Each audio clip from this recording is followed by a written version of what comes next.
Good afternoon.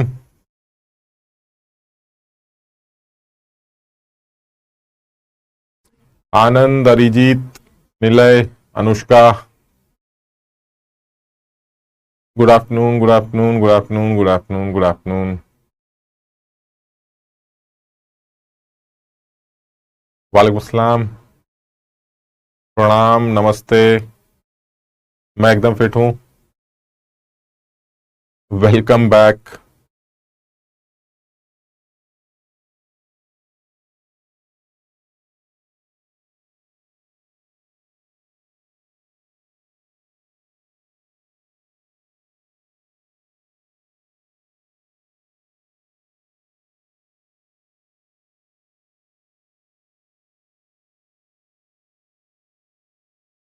हाँ भाई, क्या कर रहे थे हम लोग? गैशियस स्टेट कर रहे थे शायद, है ना? और गैशियस स्टेट में Boyle's law, Charles law, equation of state, Gay Lussac's law, यहां तक कर लिया था हम लोगों ने। अच्छा, अब इसी में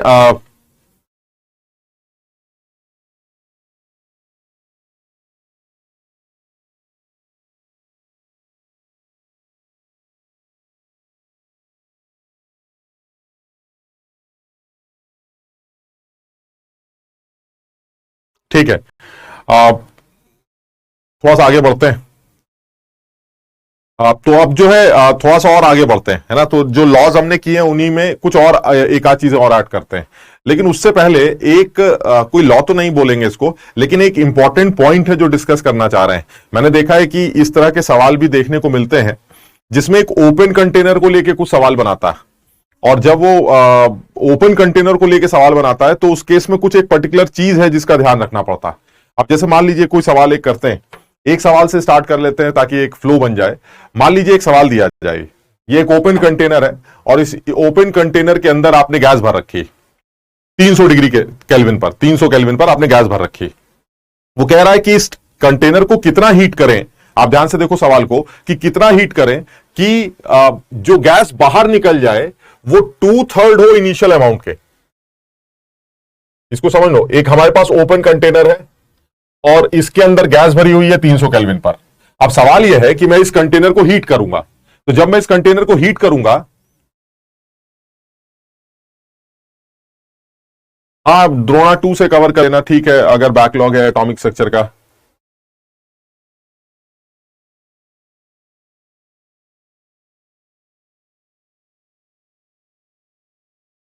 हाँ, ये फर्स्ट स्लाइड है अनिरुद्ध। तो इसमें थोड़ा सा एक ऐसी बताना चाह रहा हूं मैं तुम्हें कि जब कोई ओपन कंटेनर होता है और आप उसको हीट करते हैं तो गैस बाहर निकलने लगती। वो ये पूछ रहा है कि कितना हीट करें ताकि, मतलब आप कितना हीट करें 300 केल्विन से, और टेम्परेचर कितना चेंज करें ताकि जो गैस बाहर निकल के आए वो 2/3 हो।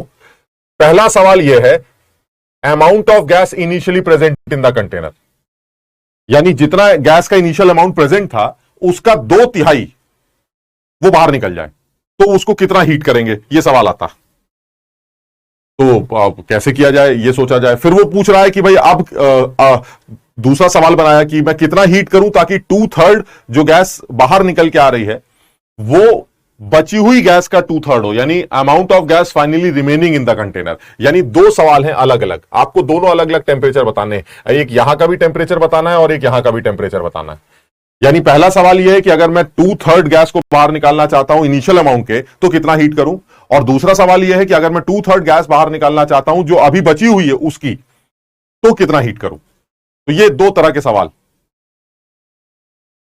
प्रिंस कह रहा है 200 केल्विन, पंकज कह रहे हैं 100 केल्विन। अरे भाई 300 केल्विन पर तो तुम पहले ही हो, ये तुम्हारी अजीब सी आग है जो चीजों को ठंडा करती है। अरे 300 केल्विन पे बाद आग लगाओगे तो गर्म होगा ना, ठंडा तो ना हो जाएगा।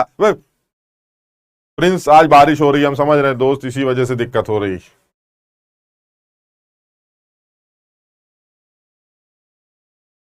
सुधांशु कह रहे हैं 450 केल्विन। अतिथि 100 केल्विन कैसे हो सकता है बेटा, जब 300 केल्विन पे कोई चीज पहले ही से है, आप उसको हीट कर रहे हैं तो ऑब्वियसली उसका टेम्परेचर इंक्रीज कर रहा होगा, तो ठंडा थोड़ी ना हो जाएगा वो। हीट करने, आप हीट करने से उसको ठंडा थोड़ी ना कर देंगे। तो इसका मतलब ये हुआ कि बड़ा क्लियर है कि जब आप उसको हीट करेंगे तो उसका टेम्परेचर बढ़ेगा और गैस बाहर निकलने लगेगी। अब वो पूछ रहा है कि जो गैस बाहर निकल रही है वो 2/3 है इनिशियल अमाउंट की, बताइए कितना हीट किया। फिर दूसरा सवाल क्या पूछ रहा है, जो गैस बाहर निकल रही है वो 2/3 है उस गैस की जो अभी बची हुई है, इन दोनों के टेम्परेचर हमें पता करने हैं। श्रेष्ठा कह रही है 900 केल्विन 500 केल्विन।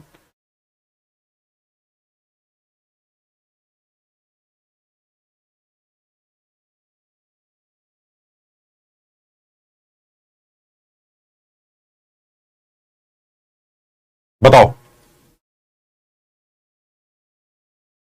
बड़ा आसान सवाल है यार। असल में एक्चुअली थोड़ा सा ये बताना चाह रहा था मैं कि जो ओपन कंटेनर के सवाल होते हैं उनको डील कैसे करते हैं। ओपन कंटेनर के बारे में हम जानते क्या है। देखो, अगर कोई कंटेनर ओपन, तो एक चीज तो क्लियर है कि अगर इसके अंदर गैस पड़ी तो ये तो क्लियर है कि इसके अंदर जो गैस पड़ी है, ये मान लीजिए गैस जो इसके अंदर गैस पड़ी है, उसके लिए दो बातें कांस्टेंट। पहली, जो निकल गई मुझे उससे मतलब नहीं है, आपने हीट किया, जो गैस बाहर निकल गई निकलने दीजिए, लेकिन जितनी गैस इसके अंदर रहेगी हमेशा, उसके लिए दो चीजें कांस्टेंट रहेंगी, एक तो वॉल्यूम और एक प्रेशर। क्योंकि प्रेशर जो है वो गैस डिसाइड ही नहीं करेगी, क्योंकि अगर कंटेनर ऊपर है, ओपन है, तो ऐसे में जो भी प्रेशर होगा वो एटमॉस्फेयर डिसाइड करेगा।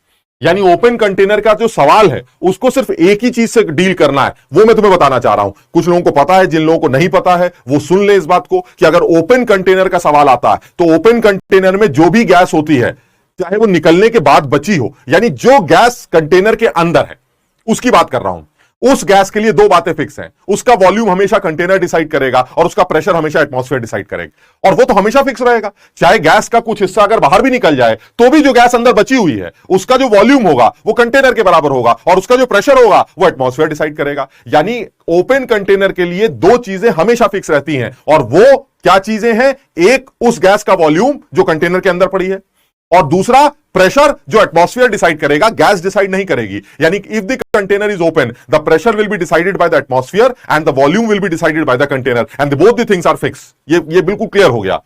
यानी करना क्या है, हमें सिर्फ इतनी सी बात करनी है जो तुम्हें बतानी है, बाकी तो हम सवाल कर ही लेंगे, लेकिन तुम्हें यह बात बतानी है, for open container pressure of the gas is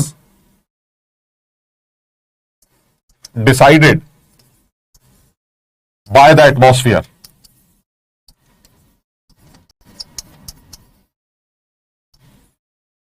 Volume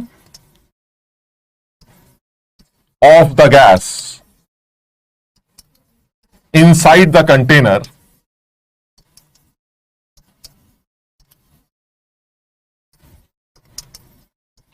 will be decided by the container. बस इतनी सी बात ध्यान रखनी, अब सवाल बड़ा आसान हो जाएगा। मैं एक्चुअली ओपन कंटेनर के बारे में एक बात बताना चाह रहा था, इसलिए सवाल तुम्हें दे दिया, और तुम में से कुछ बता रहे हैं कि एक बच्चा पूछ रहा है वॉल्यूम कैसे फिक्स हो सकता है। बेटा समझो, मैं गैस के वॉल्यूम की बात ही नहीं कर रहा, मैं तो उस गैस के वॉल्यूम की बात कर रहा हूं जो कंटेनर के अंदर है, बस। अब मान लीजिए आपने इसमें आग लगाई, जब आप इसमें आग लगाएंगे तो थोड़ी सी गैस बाहर निकल जाएगी, निकलने दीजिए, लेकिन जो बच जाएगी उसका वॉल्यूम क्या होगा? उसका वॉल्यूम तो सर फिर वही होगा जो वॉल्यूम कंटेनर का है। यानी मैं उस गैस की बात कर रहा हूं जो कंटेनर के अंदर रहती है। निकलने के बाद या निकलने से पहले अगर आप सिर्फ उस गैस को ऑब्जर्व कर रहे हैं, यह आपका सिस्टम है जिसको आप ऑब्जर्व कर रहे हैं, तो इस सिस्टम के अंदर चाहे निकलने के बाद जो गैस बची हो उसको ऑब्जर्व करो, चाहे निकलने से पहले जो गैस हो उसको ऑब्जर्व करो। उन दोनों सिचुएशन में उस गैस के लिए जो निकलने के बाद बची और जो निकलने से पहले थी, उसके लिए दो चीजें कांस्टेंट है, एक प्रेशर और एक वॉल्यूम। क्यों? क्योंकि सर जब निकल नहीं रही थी, जिस टाइम पर आप इनिशियल सिचुएशन की बात करें, उस टाइम पर इस गैस का वॉल्यूम सर कंटेनर का वॉल्यूम, इसका प्रेशर सर एटमॉस्फेयर डिसाइड करेगा। अब आपने आग लगा दी, आग लगाने के बाद कुछ गैस बाहर निकल गई, जो बच गई उसका प्रेशर सर एटमॉस्फेयर डिसाइड करेगा, उसका वॉल्यूम सर कंटेनर डिसाइड करेगा। यानी जो गैस कंटेनर के अंदर होती है, निकलने के बाद भी जो गैस कंटेनर के अंदर है उसका प्रेशर वही है जो पहले था, क्योंकि उसका प्रेशर गैस डिसाइड ही नहीं करती, उसका प्रेशर कौन डिसाइड करता है? एटमॉस्फेयर। और जो वॉल्यूम की बात करें तो जो गैस निकलने से पहले कंटेनर के अंदर थी उसका जो वॉल्यूम था, वही वो गैस जो कंटेनर के अंदर बची हुई है उसका भी वॉल्यूम वही होगा, क्योंकि कंटेनर का वॉल्यूम ही गैस का वॉल्यूम होता है। सब लोग समझने की कोशिश करें। प्रिंस, लिक्विड कहां से? यार तुम तो अजीब बातें कर रहे हो, लिक्विड कहां से आ गया? गैसेस स्टेट पढ़ रहा है, लिक्विड कहां से आ गया इसके अंदर? यानी मैं ये बताना चाह रहा हूं कि आप इस बात को बिल्कुल गांठ बांध लें कि अगर ओपन कंटेनर का सवाल आया तो एक चीज क्लियर है, जिस गैस को मैं ऑब्जर्व कर रहा हूं, जो मेरा सिस्टम है, निकलने के बाद जो उड़ गई, हवा में चली गई, मुझे इससे मतलब नहीं। मेरे सामने जो सिस्टम रखा है, आग लगाने के बाद या आग लगाने से पहले वाला, उस सिस्टम के लिए जिस वॉल्यूम जो गैस का है वो कंटेनर डिसाइड करेगा, वो हमेशा फिक्स होगा, और जो प्रेशर होगा उस गैस का वो एटमॉस्फेयर डिसाइड करेगा, वो हमेशा फिक्स होगा। यानी एक चीज तो वैसे ही क्लियर हो गई कि अगर मैं आइडियल गैस इक्वेशन की बात करूं, PV is equal to NRT, तो एक चीज तो वैसे ही समझ में आती है, प्रेशर और वॉल्यूम तो इस कंटेनर में पड़ी हुई गैस का हमेशा वो कांस्टेंट होगा। और अगर प्रेशर और वॉल्यूम कांस्टेंट है तो फिर एक चीज समझ में आती है कि एनटी मेरा कांस्टेंट होगा, क्योंकि आर तो ऑलरेडी कांस्टेंट होता है। मैं सिर्फ इतना बताना चाह रहा हूं कि ओपन कंटेनर का जो सवाल होगा वो सिर्फ इस इक्वेशन से सॉल्व किया जाएगा, and that is NT is equal to constant. और ये सबसे आसान तरीका होगा सवालों को सॉल्व करने का। कुछ बच्चे कह रहे हैं सर प्रेशर का तो मुझे समझ में आ रहा है लेकिन वॉल्यूम क्लियर नहीं है। आप समझ ही नहीं रहे बात को। आप सोच रहे हैं कि गैस में आग लगाएंगे तो वो वॉल्यूम बढ़ा लेगी, बिल्कुल बढ़ा लेगी, बाहर निकल जाएगी, लेकिन कुछ बच भी तो जाएगी। जो बच गई उसके वॉल्यूम की बात कर रहा हूं, पूरे गैस के वॉल्यूम की बात नहीं कर रहा हूं। यानी आपके पास जो कंटेनर है, आप सिर्फ उसको ऑब्जर्व करिए। आपके पास जो कंटेनर है उसके अंदर गैस है, उसका वॉल्यूम कौन डिसाइड करेगा? सर कंटेनर डिसाइड करेगा। उसका प्रेशर कौन डिसाइड करेगा? सर हवा डिसाइड करेगी।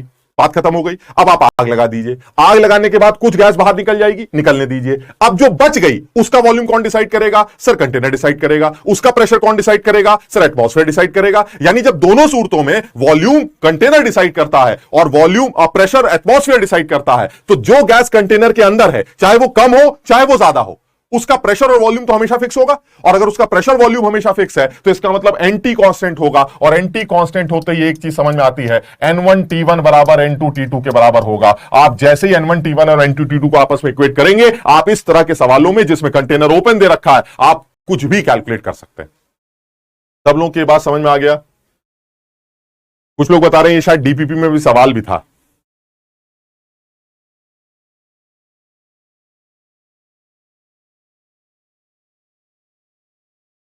इंटरमॉलिकुलर फोर्सेस में गुंजन फर्क नहीं आएगा, इसलिए कह रहा हूं मैं क्योंकि हम आइडियल गैसेस की बात करते हैं, और आइडियल गैसेस में इंटरमॉलिकुलर अट्रैक्शंस को कंसीडर किया ही नहीं जाता। रियल गैसेस की तो बात ही नहीं कर रहा है। इसका मतलब ये हुआ कि आइडियल सिचुएशन में अगर आप बात करें तो इंटरमॉलिकुलर फोर्सेस से कोई लेना, उसके लिए तो फिर ये इक्वेशन भी एप्लीकेबल नहीं है। अगर आप इंटरमॉलिकुलर फोर्सेस को अप्लाई कर रहे हैं तो ये इक्वेशन भी एप्लीकेबल नहीं है, PV is equal to NRT, because PV NRT is derived for what? Ideal gas system. Atmospheric pressure कुछ भी हो, मुझे उससे मतलब नहीं। अगर 1 एटीएम का प्रेशर है तो हर जगह 1 एटीएम रहेगा, 2 एटीएम का प्रेशर है तो हर बार में 2 एटीएम रहेगा। यानी एटमॉस्फेयर डिसाइड करने जा रहा है प्रेशर, और वॉल्यूम कंटेनर डिसाइड करने जा रहा है उस गैस का जो कंटेनर के अंदर है, चाहे वो पहले हो चाहे वो निकलने के बाद बची हो। मुझे उससे, जो निकल गई मुझे उससे मतलब ही नहीं। सब लोग को यहां तक समझ में आ गया? हाँ बिल्कुल, वापस कंटेनर का शेप ले लेगी, आप ऐसे समझ लीजिए। ठीक, अब जरा इसको, ये सवाल डीपीपी में डाला गया था, कोई बताएगा?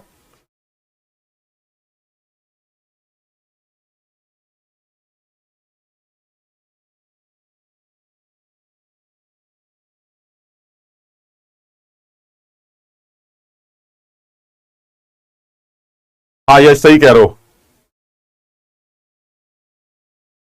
ये डीपीपी में डाला गया सवाल है, तो इसका आंसर तुम गलत क्यों बता रहे हो?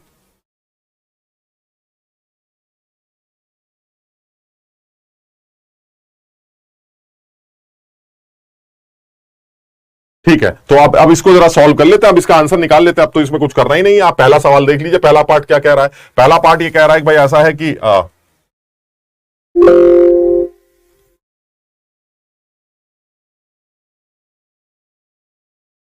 पहला पार्ट ये कह रहा है कि हमारे पास जो कंटेनर है, जो गैस बाहर निकल गई, हम ऐसे ही मान लेते हैं लेट, ये हम पहले सवाल की बात कर रहे हैं, जो पहला सवाल, let the moles of gas initially present, इनको एन मान लेते हैं। तो फिर जो मोल्स निकल गए वो कितने होंगे?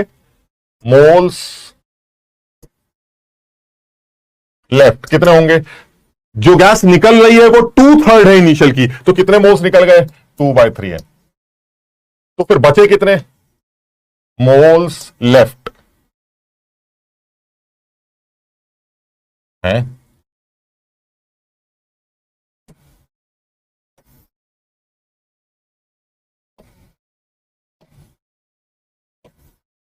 मोल्स कमिंग आउट, ऐसे लिख देते हैं। moles coming out will be 2/3n and moles left in the container कितने हो गए, n-2/3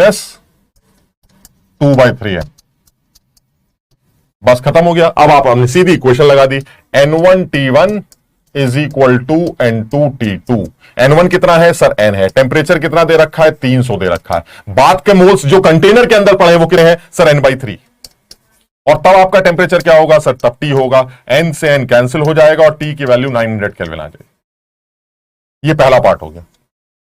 यानी 900 केल्विन पर आप जब उसको हीट करेंगे तो जो गैस बाहर निकलेगी वो 2/3 होगी इनिशियल गैस की। यह आंसर आ गया, खत्म। मतलब तुम समझो, ये सब तुम खुद कर सकते हो। तुम्हें जो बताना है वो इतना ही मुझे बताना था कि ओपन कंटेनर का सवाल NT is equal to constant से किया जाता, बात खत्म। मुझे इतनी बात बतानी है। रीजन, ओपन कंटेनर का प्रेशर गैस डिसाइड नहीं करती और ओपन कंटेनर का वॉल्यूम भी गैस डिसाइड नहीं करती। जो गैस अंदर है वो अंदर है, जो निकल गई उसको छोड़ दिया, आप भूल जाइए निकली हुई गैस को, मुझे उससे मतलब ही नहीं है। जो गैस बची हुई है उसका वॉल्यूम कंटेनर डिसाइड करेगा और उसका प्रेशर फिर से एटमॉस्फेयर डिसाइड करेगा। ये बिल्कुल क्लियर, समझ में आया। अब दूसरे पार्ट की बात करते हैं। दूसरे पार्ट में क्या कह रहा है, दूसरे पार्ट में ये कह रहा है कि भाई अगर मान लीजिए मैं ये बोलता आपको कि 2/3 गैस निकल गई, किसकी, जो पहले से प्रेजेंट है, वो तो ये आंसर दे देगा। दूसरे पार्ट में कह रहा है कि 2/3 गैस निकल गई उसकी जो अभी बची, यानी जो बची है उसका 2/3 निकल गई। अरे तो थी कितनी, हम मान लेते हैं। लेट, फिर से सवाल दूसरा सॉल्व करते हैं। Let the moles of gas left in the container, वो मान लेते हैं ये बचे हुए मोल्स, तो निकल कितने गए, moles of gas coming out कितनी होगी सर, इस m का 2/3 यानी 2/3 ये अभी बचे हैं निकलने के बाद और ये हमारे निकल गए, तो फिर थे कितने आपके पास, तो moles present initially, moles present initially कितने हो गए सर, जो बचे हैं वो और प्लस जो निकल गए वो, ये आ गए सर 5m/3। ये हमारे इनिशियल मोल्स हो गए और ये हमारे बचे हुए मोल्स हैं। फिर से आपने वही वाला ड्रामा शुरू कर दिया। N1T1 is equal to N2T2, N1T1 is equal to NT2। N1 कितना है सर, N1 वो है जो आपके इनिशियली जो आपके कंटेनर के अंदर बचे हुए हैं। कितने बचे इनिशियली, कितने थे सर, 5m/3। टेम्परेचर कितना था सर, टेम्परेचर 300 था। अब कितने बचे हैं m, टेम्परेचर कितना है T2। इससे T2 की वैल्यू सॉल्व कर लेंगे, 500 केल्विन। सब लोग इसको आराम से समझने की कोशिश करो, ये बहुत इंपॉर्टेंट है। बच्चों को बड़ा कंफ्यूज करता है, किताबों में इस सवाल को जो है वो वॉल्यूम से रिलेट करते हैं, जरूरत ही नहीं है। अगर कंटेनर ओपन है, बात खत्म हो गई। कंटेनर ओपन है, एक ही इक्वेशन लगेगी, initial moles into initial temperature is equal to final moles left in the container into final temperature, बात खत्म। इनिशियल मोल्स कैसे, पहले वाले सवाल में आपने इनिशियल मोल्स को n मान लिया, निकलने वाले 2/3 हो गए, तो फिर बचे कितने डब्बे के अंदर, 1/3, तो N1T1 N2T2 लगा के 900 निकाल लिया। दूसरे वाले सवाल में उसने कहा जो 2/3 है वो इनिशियल का नहीं है, वो 2/3 बचे वाले हैं, तो हमने अगर बचे वाले को m मान लिया तो 2/3 जो निकल गए वो 2m/3 होंगे। तो फिर इनिशियली थे कितने सर, वो 5m/3 थे। फिर N1T1 बराबर N2T2 लगा दिया, अब आपका आंसर 500 केल्विन आ गया। सब लोग इसको समझने की कोशिश करो। देवेश, टेलीग्राम लिंक दे चुका हूं मैं, तुम लोगों ने टेलीग्राम लिंक ज्वाइन ही नहीं किया मुझे लग रहा है अभी।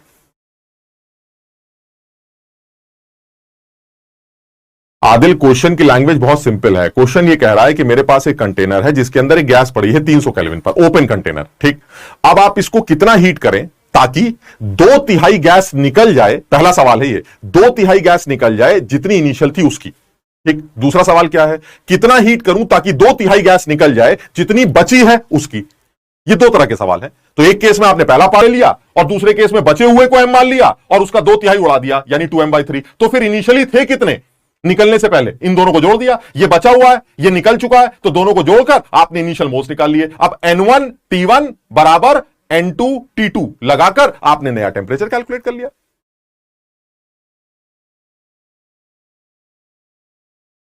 अरे लिंक तो बताया था,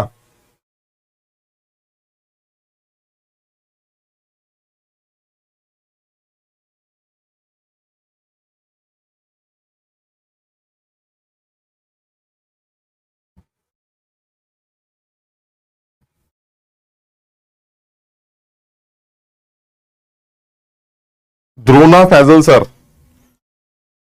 DRONA, द्रोना, और कैपिटल में डी, कैपिटल में एफ, कैपिटल में एस, द्रोना फैजल सर।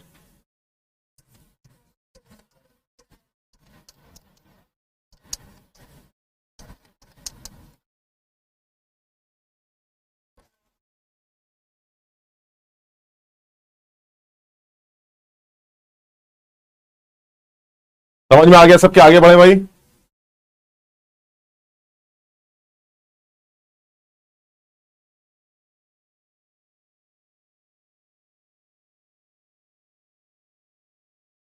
बहुत सीधा है, मतलब समझो ये बड़ा कंफ्यूज करता है ये वाला सवाल। मुझे भी समझ में नहीं आता था यार, वॉल्यूम को लेके क्यों नहीं बात करते, जब आग लगाएंगे तो वॉल्यूम फैलेगा। अरे भाई वॉल्यूम फैलेगा तब बाहर निकलेगी, तो करे कैसे सर? वो वॉल्यूम फैल के वो बाहर निकल गई। अरे दिमाग ही मत लगाओ यार, जो निकल गई उसके चक्कर में पाओ ही मत। तुम सिर्फ अपने डब्बे को देखते रहो। डब्बे से पूछो कितने, कह रहा एन। क्या टेम्परेचर है तुम्हारा, कह रहा 300।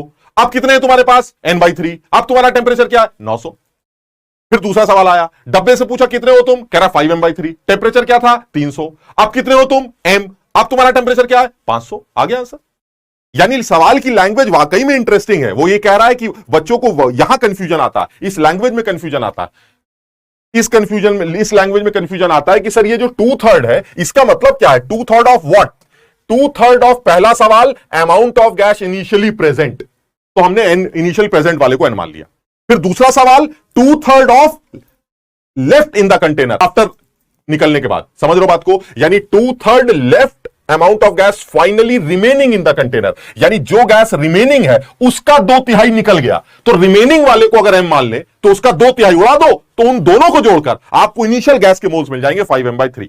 ये सवाल क्लियर है सबको? हाँ भाई नरेंद्र अवस्थी कर सकते हो। शुभम सेकंड पार्ट बार बार बता रहा हूं मैं, तुम समझ ही नहीं रहे हो तुम लोग। भाई आप सवाल की लैंग्वेज पढ़िए। व्हाट इज 2/3, सेकंड पार्ट में 2/3 किसका, किसका 2/3 बोल रहा है? वो जो गैस निकल रही है वो किसका 2/3 है? जो गैस निकल रही है वो बची हुई गैस का 2/3 है। तो अगर बची हुई गैस को एम मान ले तो 2m/3 निकल गया। बची हुई एम है, निकलने वाला 2m/3 है, तो था कितना गैस, इनिशियली गैस थी कितनी? सब दोनों को जोड़ दीजिए, इतने मोल गैस के थे आपके पास।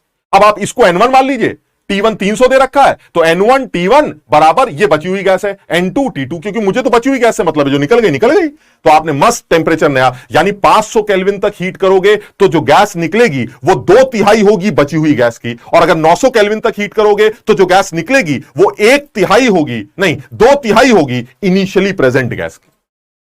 सबको समझ में आ गया ये? शाबाश।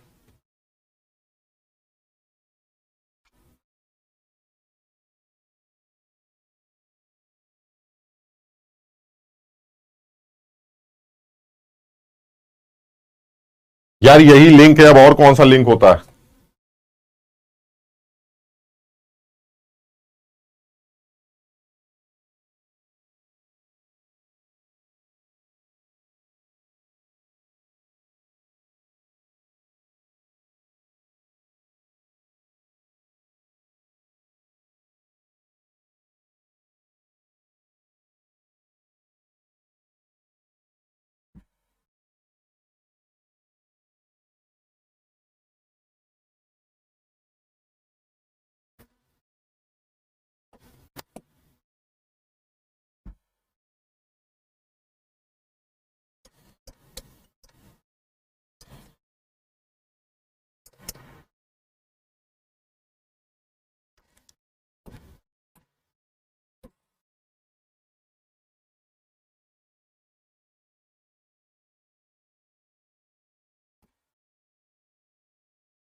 समझ में आया सबके? चलिए और आगे बढ़ते हैं।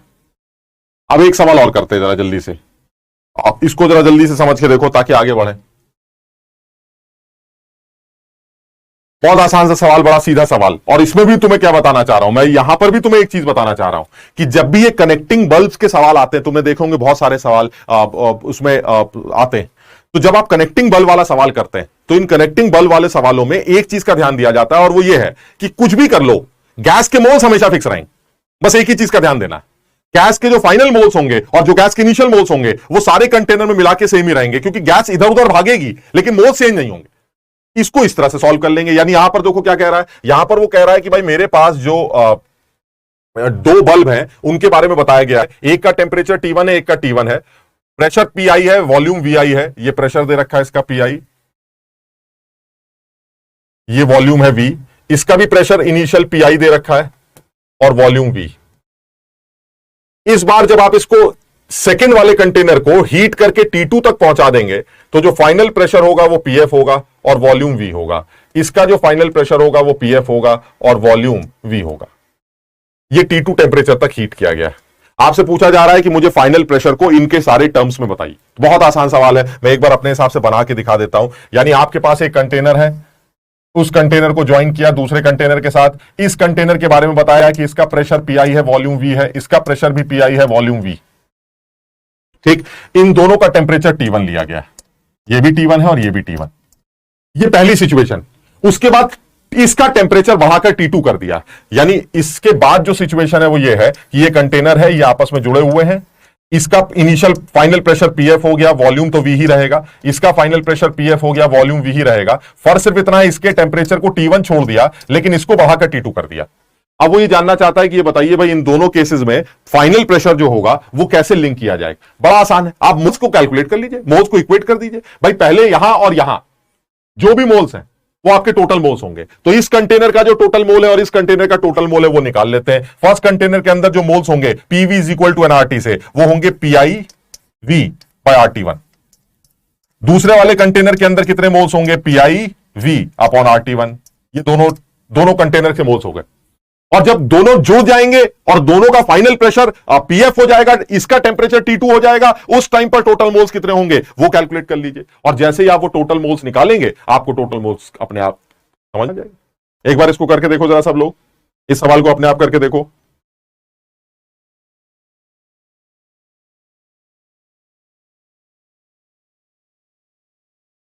सब लोग इसको करके देखो फटाफट। यानी ये टेम्परेचर T1 दे रखा है, इसका टेम्परेचर T1 दे रखा है, इसका प्रेशर PI है, इसका प्रेशर जो है PI है, दोनों का प्रेशर इनिशियल प्रेशर सेम दे रखा है। फिर वो कह रहा है कि हमने दूसरे वाले को बल्ब को T2 टेम्परेचर तक बढ़ा दिया तो फाइनल प्रेशर PF हो गया। आपको बताना है जो फाइनल प्रेशर PF है वो कैसे निकाला जाए। सब लोग सोच के देखो, बड़ा आसान है यार, इसमें कुछ करना ही नहीं है। अब बताइए जब आप दोनों को जोड़ देंगे तो जोड़ने के बाद टोटल मोल्स कितने होंगे, जोड़ने के बाद भी टोटल मोल्स तो यही रहेंगे। तो इसका मतलब ये हुआ जो टोटल मोल्स निकल के आएंगे वो टोटल मोल्स फाइनली कैलकुलेट कैसे किए जाएंगे। यहां पर जो टोटल मोल्स होंगे वो भी हमें पता है और यहां पर जो टोटल मोल्स होंगे वो भी हमें पता है। यहां के टोटल मोल्स कितने हो जाएंगे, PFV बाय RT1, और यहां के टोटल मोल्स होंगे PFV बाय RT2। आप इन दोनों सबको सॉल्व कर लीजिए। V ये कैंसिल हो जाएंगे, R ये कैंसिल हो जाएंगे। इसको सॉल्व करके आप PF की वैल्यू PI के टर्म्स में निकाल सकते हैं। मुझे लगता है शायद फर्स्ट ऑप्शन निकल के आएगा, फर्स्ट या सेकंड में से देखो कौन सा ऑप्शन आ रहा है। फर्स्ट ऑप्शन शायद निकल के आएगा, ए ऑप्शन हो जाए। बहुत आसान सवाल। जब भी कभी ये बल्ब वाले सवाल आएंगे आपको करना यही होगा, आपको मोल्स को हमेशा आपस में इक्वेट करने की कोशिश करनी पड़ेगी। यानी जो ऊपर की सिचुएशन है, यहां के N1 यहां का N2, दोनों के मोल्स निकाल के टोटल मोल्स निकाल लिए। अब आपको जो आग लगानी लगाते रहिए, फाइनली मोल्स फिक्स रहेंगे। तो जब आपकी नई सिचुएशन ये होगी तो इस बर्तन के जो मोल्स होंगे और इस बर्तन के जो मोल्स होंगे वो टोटल मिला के वही होंगे जो पहले थे। तो पहले वाले मोल्स कैसे निकाले, सर यहां के मोल्स प्लस यहां के मोल्स, और बाद वाले मोल्स कैसे निकाले, सर यहां के मोल्स और यहां के मोल्स। जब आप उन दोनों को इक्वेट करेंगे तो सब कैंसिल हो जाएगा और कैंसिल होने के बाद आपको शायद ए ऑप्शन मिल जाए। बी ऑप्शन आ रहा है इसका, एक बार इसको चेक करो जरा, जो भी सॉल्व करके आता है इसका आंसर जो भी निकल के आए। मुझे लगता है ए ऑप्शन निकल के आना चाहिए, ए ऑप्शन निकल के आएगा। आप इसको सॉल्व करके देख लो क्या निकल के आएगा। ये PI by T1, PI by T1, तो ये हो जाएगा 2PI by T1, 2PI by T1 is equal to, ये कितना हो जाएगा, PF को कॉमन ले लेते हैं तो अंदर क्या बचेगा, अंदर बचेगा 1 by T1 plus 1 by T2, that is T1 plus T2 upon T1 T2। T1 cancel हो जाएगा तो जो भी पीएफ की वैल्यू निकल के आएगी, पीएफ आ जाएगा 2pi T2 upon T1 plus T2।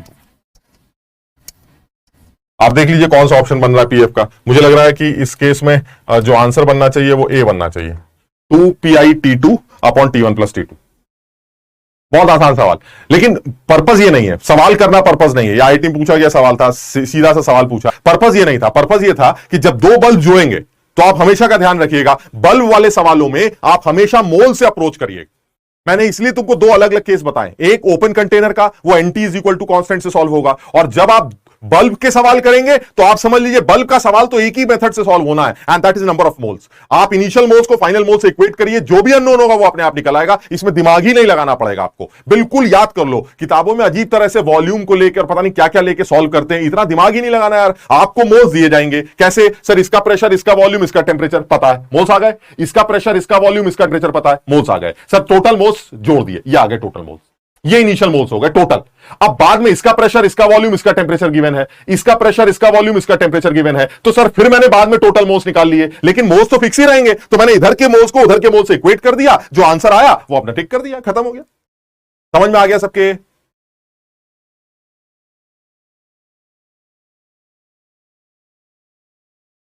सबके समझ में आ गया ये? ठीक है, और आगे बढ़ते हैं।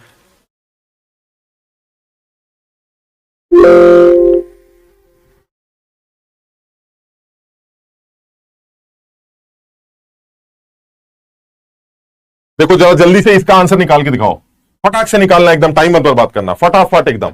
वो कह रहा है, देखो ये भी शायद बल्ब वाला ही सवाल है, तो एक बार अपने हिसाब से अप्रोच करके देखो। The stop cock connecting the two bulbs of volume 5 litre and 10 litre, same कुछ वैसे ही लग रहा है। सब लोग इसको अप्रोच करके देखो एक बार। दो बल्ब है, एक 5 लीटर का है और एक 10 लीटर का। ये 5 लीटर का बल्ब है और ये 10 लीटर का बल्ब। आइडियल गैस पड़ी है, एक का प्रेशर 9 एटीएम है और एक का प्रेशर आपका 6 एटीएम। वो कह रहा है बताइए फाइनली प्रेशर क्या होगा। फिर वही यार, जब आप इन दोनों को कनेक्ट कर देंगे तो करना क्या है यार, सारे मोल्स इक्वेट कर दो, खत्म हो गया। यानी जब आप इन दोनों को कनेक्ट कर देंगे तो गैस का फ्लो होता रहेगा तब तक जब तक दोनों जगह का प्रेशर सेम ना हो जाए। तो इसका मतलब जब आप इन दोनों को कनेक्ट कर देंगे तो कनेक्ट करने के बाद जो गैस होगी उसका एक फिक्स प्रेशर होगा।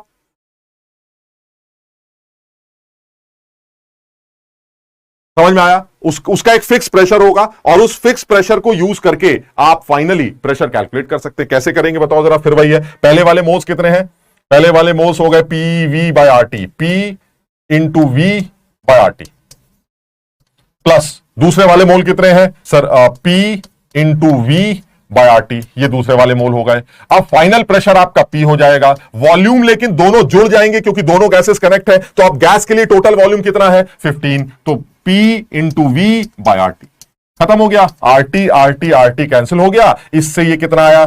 45 और ये आया 60, 105। तो P is equal to 105 by 15 and that is 780। सारे बच्चे बता रहे हैं 780। सब लोग इसको समझो, यानी जैसे ही आप इनको आपस में कनेक्ट करेंगे तो इन गैसेस को ये लगेगा कि अब उनके पास 15 लीटर का वॉल्यूम है और प्रेशर पी है, यानी P is equal to NRT से आपने फिर नए मोल निकाले और उनको पुराने वाले मोल से इक्वेट कर दिया। हर बार एक ही काम करना है, जब भी बल्ब का सवाल आएगा सवाल मोल से ही सॉल्व होगा। आप बिल्कुल इसमें दिमाग ही मत लगाइए। ओपन कंटेनर का सवाल NT is equal to constant से और बल्ब वाले सवाल हमेशा मोल्स को इक्वेट करके ही निकाले जाएंगे। सब लोगों को क्लियर है ये? शाबाश, सब लोग इसको बिल्कुल क्लियर कर लें और आगे बढ़ते हैं। सारे लोगों का आंसर 780 हमारा, बड़ा आसान सा सवाल था। और आगे बढ़ते हैं।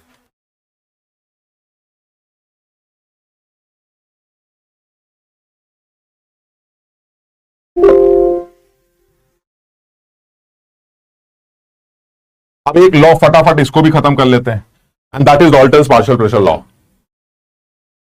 क्या कहता है डॉल्टन साहब? क्या कहते हैं डॉल्टन साहब का कहना यह है कि जब कभी भी किसी कंटेनर के अंदर एक से ज्यादा नॉन रिएक्टिंग आइडियल गैसेस डाली जाएं तो उन गैसेस के इंडिविजुअल पार्शियल प्रेशर्स का जो सम होता है वो उस टोटल कंटेनर के प्रेशर के बराबर होता है। यानी कहने का मतलब यह हुआ कि अगर आप एक कंटेनर के अंदर ये कंटेनर ले लेते हैं और इस कंटेनर के अंदर आपने ए गैस ले ली, बी गैस ले ली और सी गैस ले ली। ए के Na मोल्स ले लेते हैं, बी के Nb मोल्स ले लेते हैं और सी के Nc मोल्स ले लेते हैं। वो कह रहा है कि जो टोटल प्रेशर होगा पीटी वो इंडिविजुअल प्रेशर्स, इंडिविजुअल गैसेस के पार्शियल प्रेशर का सम होगा। This is Dalton's partial pressure law. तो मैंने कहा यार ये तुम्हारा अजीब लॉ है, मुझे क्या पता चलेगा कि ए का प्रेशर कितना है, बी का कितना है, सी का कितना है, मैं तो जानता नहीं इस बारे में। वो कह रहा है आपके पास ये काम करने के दो तरीके हैं। किसी भी गैस का अगर आप प्रेशर यहां निकालना चाहते हैं तो आप दो तरीकों से निकाल सकते हैं, एक एक्सपेरिमेंटल और एक कॉपी पर खुद भी निकाल सकते हैं। एक्सपेरिमेंटल तरीका क्या है? सर अगर 3 गैसेज आप इस बर्तन के अंदर डाल दें और आप उन तीनों गैसेज का प्रेशर निकालना चाहते हैं तो उसके पास उस काम को करने के आपके पास 2 मेथड है। एक तो कॉपी पे लिख के किया जा सकता है और एक एक्सपेरिमेंटल किया जा सकता है। एक्सपेरिमेंटल कैसे? अगर मैं एक गैस को इस ए गैस को उसके Na मोल्स जितने यहां है उतने ही मोल्स अकेले इस बर्तन में डाल देता तो वो जो प्रेशर एक्सर्ट करती वो पीए के बराबर ही होता। क्यों? क्योंकि सर ये सारी गैसेस आइडियल हैं, इनके मॉलिक्यूलर वॉल्यूम बिल्कुल 0 माने जाते हैं। तो अगर ये अकेले हो चाहे 2 गैसेस के साथ हो, इनको ऐसा लगता है कि ये पूरा कंटेनर हमारा अपना है, उनको बी और सी से कोई लेना देना ही नहीं। यानी ए जब बी और सी के साथ पड़ी होगी तो भी उसको यही लगेगा कि ये पूरा बर्तन मेरा है, और जब वो अकेले पड़ी होगी तब भी उसको यही लगेगा कि वो पूरा बर्तन मेरा है। इसका मतलब ये हुआ कि अगर आप एक्सपेरिमेंटली ए का प्रेशर निकालना चाहते हैं तो आप ए के इतने ही मोल अकेले बर्तन में डालकर प्रेशर नाप लीजिए, आपको वही प्रेशर मिलेगा जो यहां ए का प्रेशर। सब लोग इसको समझने की कोशिश करो, सब लोग इस बात को समझने की कोशिश करें। मोहित डाउट नहीं भेज सकते, मैं इसको देख लूंगा। अभी उस बात को खत्म करते हैं, अभी तो बड़ी मुश्किल से तो बनाया है मैंने, तो अभी इसको करेंगे, अभी प्रोसेस करते हैं। तो तुम अभी इन चीजों पे कंसंट्रेट करो। यानी मैं ये बताना चाह रहा हूं कि डाल्टन पार्शियल प्रेशर लॉ ये कहता है कि जो टोटल प्रेशर होता है गैसेस का वो इंडिविजुअल पार्शियल प्रेशर के सम के बराबर होता है। अब 2 बातें आती हैं, सर इंडिविजुअल पार्शियल प्रेशर आप कैसे निकालेंगे? तो इसके 2 तरीके हैं। पहला, आप गैस उठाइए, ए गैस को उठाइए और ए गैस को अकेले उस बर्तन में डाल दीजिए। जितना वो प्रेशर एक्सर्ट करेगी वहां पर उतना ही वो प्रेशर एक्सर्ट कर रही है यहां पर। ये एक्सपेरिमेंटल मेथड है जो आप कर नहीं सकते क्योंकि आप तो ना गैस को डालेंगे। यानी अगर कोई पूछे कि what is partial pressure of A तो आप बताएंगे पार्शियल प्रेशर ऑफ ए का मतलब यह है कि अगर अकेले ये गैस Na मोल्स होती तो जो प्रेशर आता वही इस सिस्टम के अंदर ए का पार्शियल प्रेशर माना जाएगा, क्योंकि ये गैसेस आइडियल हैं, उनको इससे फर्क ही नहीं पड़ता कि वो अकेले पड़े हैं या बहुत सारे लोगों के साथ पड़े, क्योंकि आइडियल गैसेस के मॉलिक्यूलर वॉल्यूम को 0 माना जाता है। तो अगर कोई आदमी ए से ये पूछे कि बताइए आपको बी और सी दिखाई देता है कि नहीं, तो ए यही बोलेगा कि ना, इस बर्तन में सिर्फ मैं पड़ा हूं, मुझे बी और सी से कोई मतलब नहीं है, क्योंकि बी और सी तो दिखाई नहीं देते, उनके मॉलिक्यूलर वॉल्यूम को 0 कंसीडर किया जाता है। That is ideal nature. इसी तरह से अगर बी से पूछा जाए वो कहेगा नहीं हम ही है, बाकी से कोई मतलब ही नहीं, और सी से पूछेंगे तो सी भी यही कहेगा बाकी से मुझे कोई मतलब नहीं है, मैं अकेले पड़ा। इसका मतलब यह हुआ कि अगर आपको किसी भी कंटेनर के अंदर 3 तरह की गैसेस डाल के दे दी जाएं जो आपस में रिएक्ट नहीं कर रही हैं, उन गैसेस के अगर आपको मोल्स पता हो तो आप उनका पार्शियल प्रेशर एक्सपेरिमेंटली निकालने के लिए क्या करेंगे कि उस गैस में जिसका भी पार्शियल प्रेशर निकालना है उस गैस के उतने ही मोल अकेले डाल दीजिएंगे बर्तन, उतने ही बड़े बर्तन। अब वो जो भी प्रेशर वहां एक्सर्ट करेगी वही प्रेशर वो यहां भी एक्सर्ट कर रही होगी, and this is ideal nature. यहां तक क्लियर है? अब करें कैसे सर? ये तो आप कर नहीं सकते। अब आप अपना दूसरा तरीका निकालिए ताकि मैं पार्शियल प्रेशर यहां पर ए का निकाल सकूं। अब देखिए दूसरा तरीका क्या है। दूसरा तरीका यह है कि आप सबसे पहले पीए के बारे में इतना तो जानते हैं कि जो पीए होगा वो NaRT/V से निकाला जाएगा। बिल्कुल सही बात। और जो बी का प्रेशर होगा वो बी के मोल्स डिसाइड करेंगे, दैट इज NbRT/V। और जो सी का प्रेशर होगा PC वो डिसाइड करेगा NcRT/V। और जो गैस का टोटल प्रेशर PT होगा वो गैस के टोटल मोल्स डिसाइड करेंगे Na plus NB plus NC, और RT/V तो हमारा फिक्स है ही। अब आप समझिए जरा, ये मेरी पहली इक्वेशन हो गई, ये मेरी दूसरी इक्वेशन हो गई, ये मेरी तीसरी इक्वेशन हो गई, और ये मेरी चौथी इक्वेशन हो गई। सब लोग को ये लाइन समझ में आ गई? ए का प्रेशर NRT/V से निकाला जाएगा, बी का भी NRT/V से निकाला जाएगा, सी का भी निकाला जाएगा। ठीक। अब ये पार्शियल प्रेशर निकाले कैसे जाते हैं, हम इसके ऊपर बात करते हैं। कैसे? बड़ा क्लियर है सर। ये बताइए, अगर मैं फर्स्ट इक्वेशन को फोर्थ इक्वेशन से डिवाइड कर दूं तो क्या निकल के आएगा? अगर आप फर्स्ट इक्वेशन को फोर्थ इक्वेशन से डिवाइड करते हैं तो क्या निकल के आएगा, जरा बताइए। अगर आप फर्स्ट को 4 से डिवाइड करेंगे तो PA/PT की वैल्यू क्या निकल के आएगी? सर PA/PT की वैल्यू आएगी Na/Na plus NB plus NC के बराबर। और सर ये मोल फ्रैक्शन होता है। इसका मतलब ये हुआ सर जो ए का पार्शियल प्रेशर होगा वो टोटल प्रेशर इनटू ए के मोल फ्रैक्शन से निकाला जाएगा। सिमिलरली जो बी का पार्शियल प्रेशर होगा वो बी के मोल फ्रैक्शन से निकाला जाएगा, यानी mole fraction of B into PT, और जो सी का पार्शियल प्रेशर होगा वो पीसी होगा जो कि mole fraction of C into PT से निकाला जाएगा। समझो बात, यानी डाल्टन्स पार्शियल प्रेशर ये कहता है कि किसी भी गैस का इंडिविजुअल पार्शियल प्रेशर वो उसके मोल फ्रैक्शन को टोटल प्रेशर से मल्टीप्लाई करके कैलकुलेट किया जाता है। और डाल्टन्स पार्शियल प्रेशर में आप एक्सपेरिमेंटली भले ही पीएपीटी ना निकाल पाए, लेकिन आप क्या कॉपी पर PAPT PC PA PB PC निकाल सकते हैं with the help of total pressure and their mole fractions. सब लोग इसको समझने की कोशिश करें, यानी mole fraction into total pressure will be the partial pressure of the particular component. ये डिराइव किया जा सकता है। हां, अगर आप पीए निकालने का कोई और तरीका पूछते हैं तो मैं पीए पीबी पीसी निकालने का एक तरीका और बता रहा हूं। अकेले गैस उठाओ, बर्तन में डालो, प्रेशर नाप लो, आ गया पीए, बात खत्म। लेकिन अगर आपको बर्तन के अंदर आपको कॉपी पे कैलकुलेट करना है तो आप ये काम नहीं कर सकते। तो कॉपी पे कैलकुलेट करने के लिए, पार्शियल प्रेशर निकालने के लिए गैसेस के मोल फ्रैक्शंस को उनके टोटल प्रेशर से मल्टीप्लाई करना पड़ता है। यानी अगर मैं आपको एक कंटेनर का टोटल प्रेशर दे दूं और साथ ही साथ गैसेस के मोल्स या उनके वेट दे दूं तो आप किसी कंपोनेंट का भी पार्शियल प्रेशर कैलकुलेट कर सकते हैं, और उन सारे पार्शियल प्रेशर्स का जो सम होगा वो टोटल प्रेशर के ही बराबर निकल के आएगा। This is Dalton's partial pressure law. Sir volume total ही, विक्रम बहुत अच्छा सवाल है। वॉल्यूम इसलिए टोटल कंसीडर कर रहे हैं क्योंकि गैसेस आइडियल हैं। आइडियल गैसेस का वॉल्यूम 0 होता है, तो उनको जहां भी डालोगे उनको यही लगेगा कि भाई ये सारा बर्तन मेरा है, क्योंकि बी और सी तो उसको दिखाई नहीं देगी ए को। समझ लो, यानी अगर मॉलिक्यूलर वॉल्यूम 0 है तो आप चाहे बहुतों के साथ पड़े हो चाहे आप अकेले पड़े हो, दोनों सूरतों में पूरा बर्तन आपका है, क्योंकि दूसरे लोग आपको दिखाई नहीं देते, because this is ideal situation. समझ पा रहे हो इस बात को? इसलिए मैंने क्या किया कि मैंने ए का पार्शियल प्रेशर निकालने के लिए उसको अकेले बर्तन में डाल के NaRT बाई बी निकाल लिया, बी का निकाला, सी का निकाला। अब मैंने क्या किया, फर्स्ट इक्वेशन को फोर्थ इक्वेशन से डिवाइड करके ए का पार्शियल प्रेशर मोल फ्रैक्शन के टर्म्स में निकाल लिया, क्योंकि मुझे टोटल प्रेशर गिवन। यानी अगर मुझे टोटल प्रेशर और गैसेस के मोल्स पता है तो मैं बड़ी आसानी से इंडिविजुअल गैसेस के पार्शियल प्रेशर्स कैलकुलेट कर सकता हूं। सबको यह समझ में आ गया? रोशन पूछ रहा है मोल फ्रैक्शन क्या होता है। मोल फ्रैक्शन का मतलब होता है एक के मोल्स अपॉन टोटल मोल्स। ये देखिए Na upon Na plus Nb plus Nc, ये आपके मोल्स का फ्रैक्शन है। यानी मेरे मोल को अगर आप टोटल मोल से डिवाइड कर दें तो आपको मोल्स का फ्रैक्शन मिल जाएगा, और उस फ्रैक्शन को अगर आपने टोटल प्रेशर से मल्टीप्लाई कर दिया तो आपको अपना उस सिस्टम के अंदर पार्शियल प्रेशर मिल जाएगा।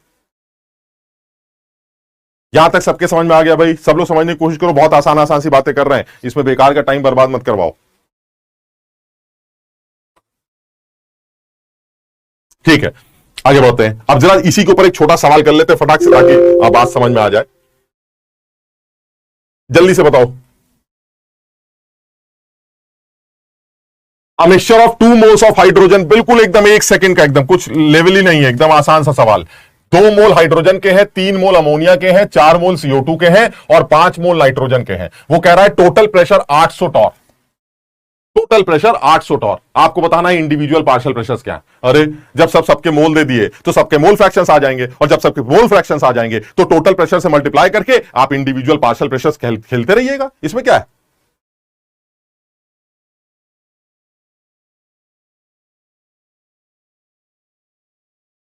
हाँ, सोल्यूशन के चैप्टर में भी ये बहुत ज्यादा आता है।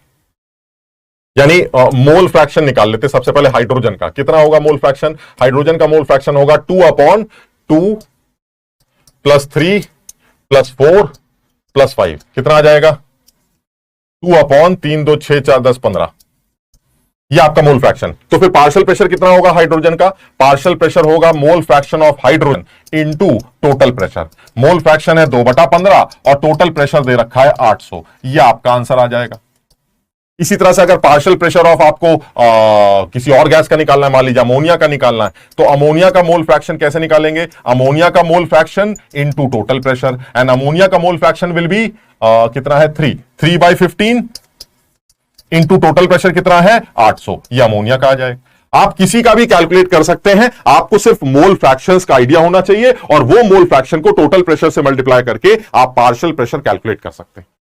सब लोगों को यहां तक समझ में आ गया? बहुत आसान है यार, सबके आंसर भी आ रहे हैं, सब अपने आप से निकाल सकते हैं। ठीक, यानी जो अभी तक हमने बात की है वो तीन बातें हो गई, हम फट से 2 मिनट के अंदर रिवाइज कर रहे हैं। पहला, in case of open container system the answer will be decided by NT is equal to constant and that is N1 T1 is equal to N2 T2। Second, in case of bulb वाले सवाल, चाहे जैसे सवाल हो, इस एक bulb का wall खोल दिया, दूसरा वॉल बंद कर दिया, जो भी बकवास करनी है आप करते रहिए, जो खेलना है खेलते रहिए। एक चीज कॉमन है, गैस अंदर से इधर उधर भागती रहेगी, लेकिन उसके जो टोटल मोल्स शुरू में थे वही टोटल मोल्स फाइनली होंगे। सिर्फ इसी इक्वेशन को यूज करके आप आसानी से उस तरह के सवाल जो बल्ब से रिलेटेड सवाल है उनको सॉल्व कर सकते हैं। तीसरी बात, डाल्टन्स का पार्शियल प्रेशर लॉ यह कहता है कि किसी भी कंटेनर के अंदर अगर एक से ज्यादा नॉन रिएक्टिंग आइडियल गैसेस डाली जाएं तो उस पूरे सिस्टम का जो टोटल प्रेशर होता है वो इंडिविजुअल गैसेस के पार्शियल प्रेशर का सम होता है। और पार्शियल प्रेशर निकालने के लिए आप उस गैस के मोल फ्रैक्शन को टोटल प्रेशर से मल्टीप्लाई कर देते हैं। यहां तक की बात हुई। टोटल मोल्स 14 हैं। अरे यार तो सब गड़बड़ हो गया है। 3 2 5 4 9 5 14। अरे यार ये सही करो भाई, टोटल मोल्स तो 14 हैं। इसको सही कर लो भाई, ये सही आसान गड़बड़ कर दिया मैंने।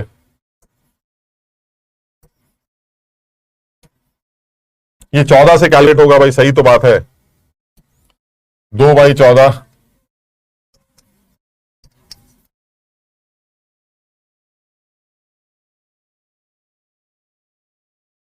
हाँ, प्रेशर टॉर में दिया बेटा, तो जो प्रेशर आएंगे हमारे आंसर जो आएंगे वो टॉर में आएंगे। अगर आपको एटीएम में कन्वर्ट करना है तो आप इसको एटीएम में कन्वर्ट कर लीजिएगा, क्योंकि हमें पता है 760 torr is equal to 1 atm. आप इसको एटीएम में भी कन्वर्ट कर सकते हैं। यानी एक तरह से देखा जाए तो 1 टॉर जो होता है वो 1 mmHg होता है।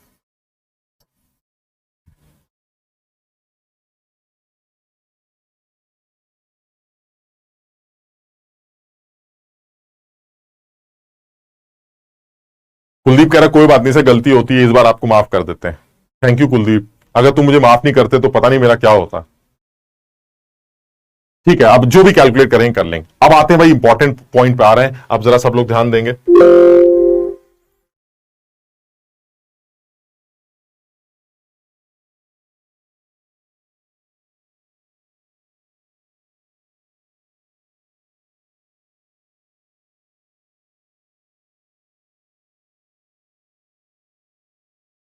And that is grams diffusion effusion law.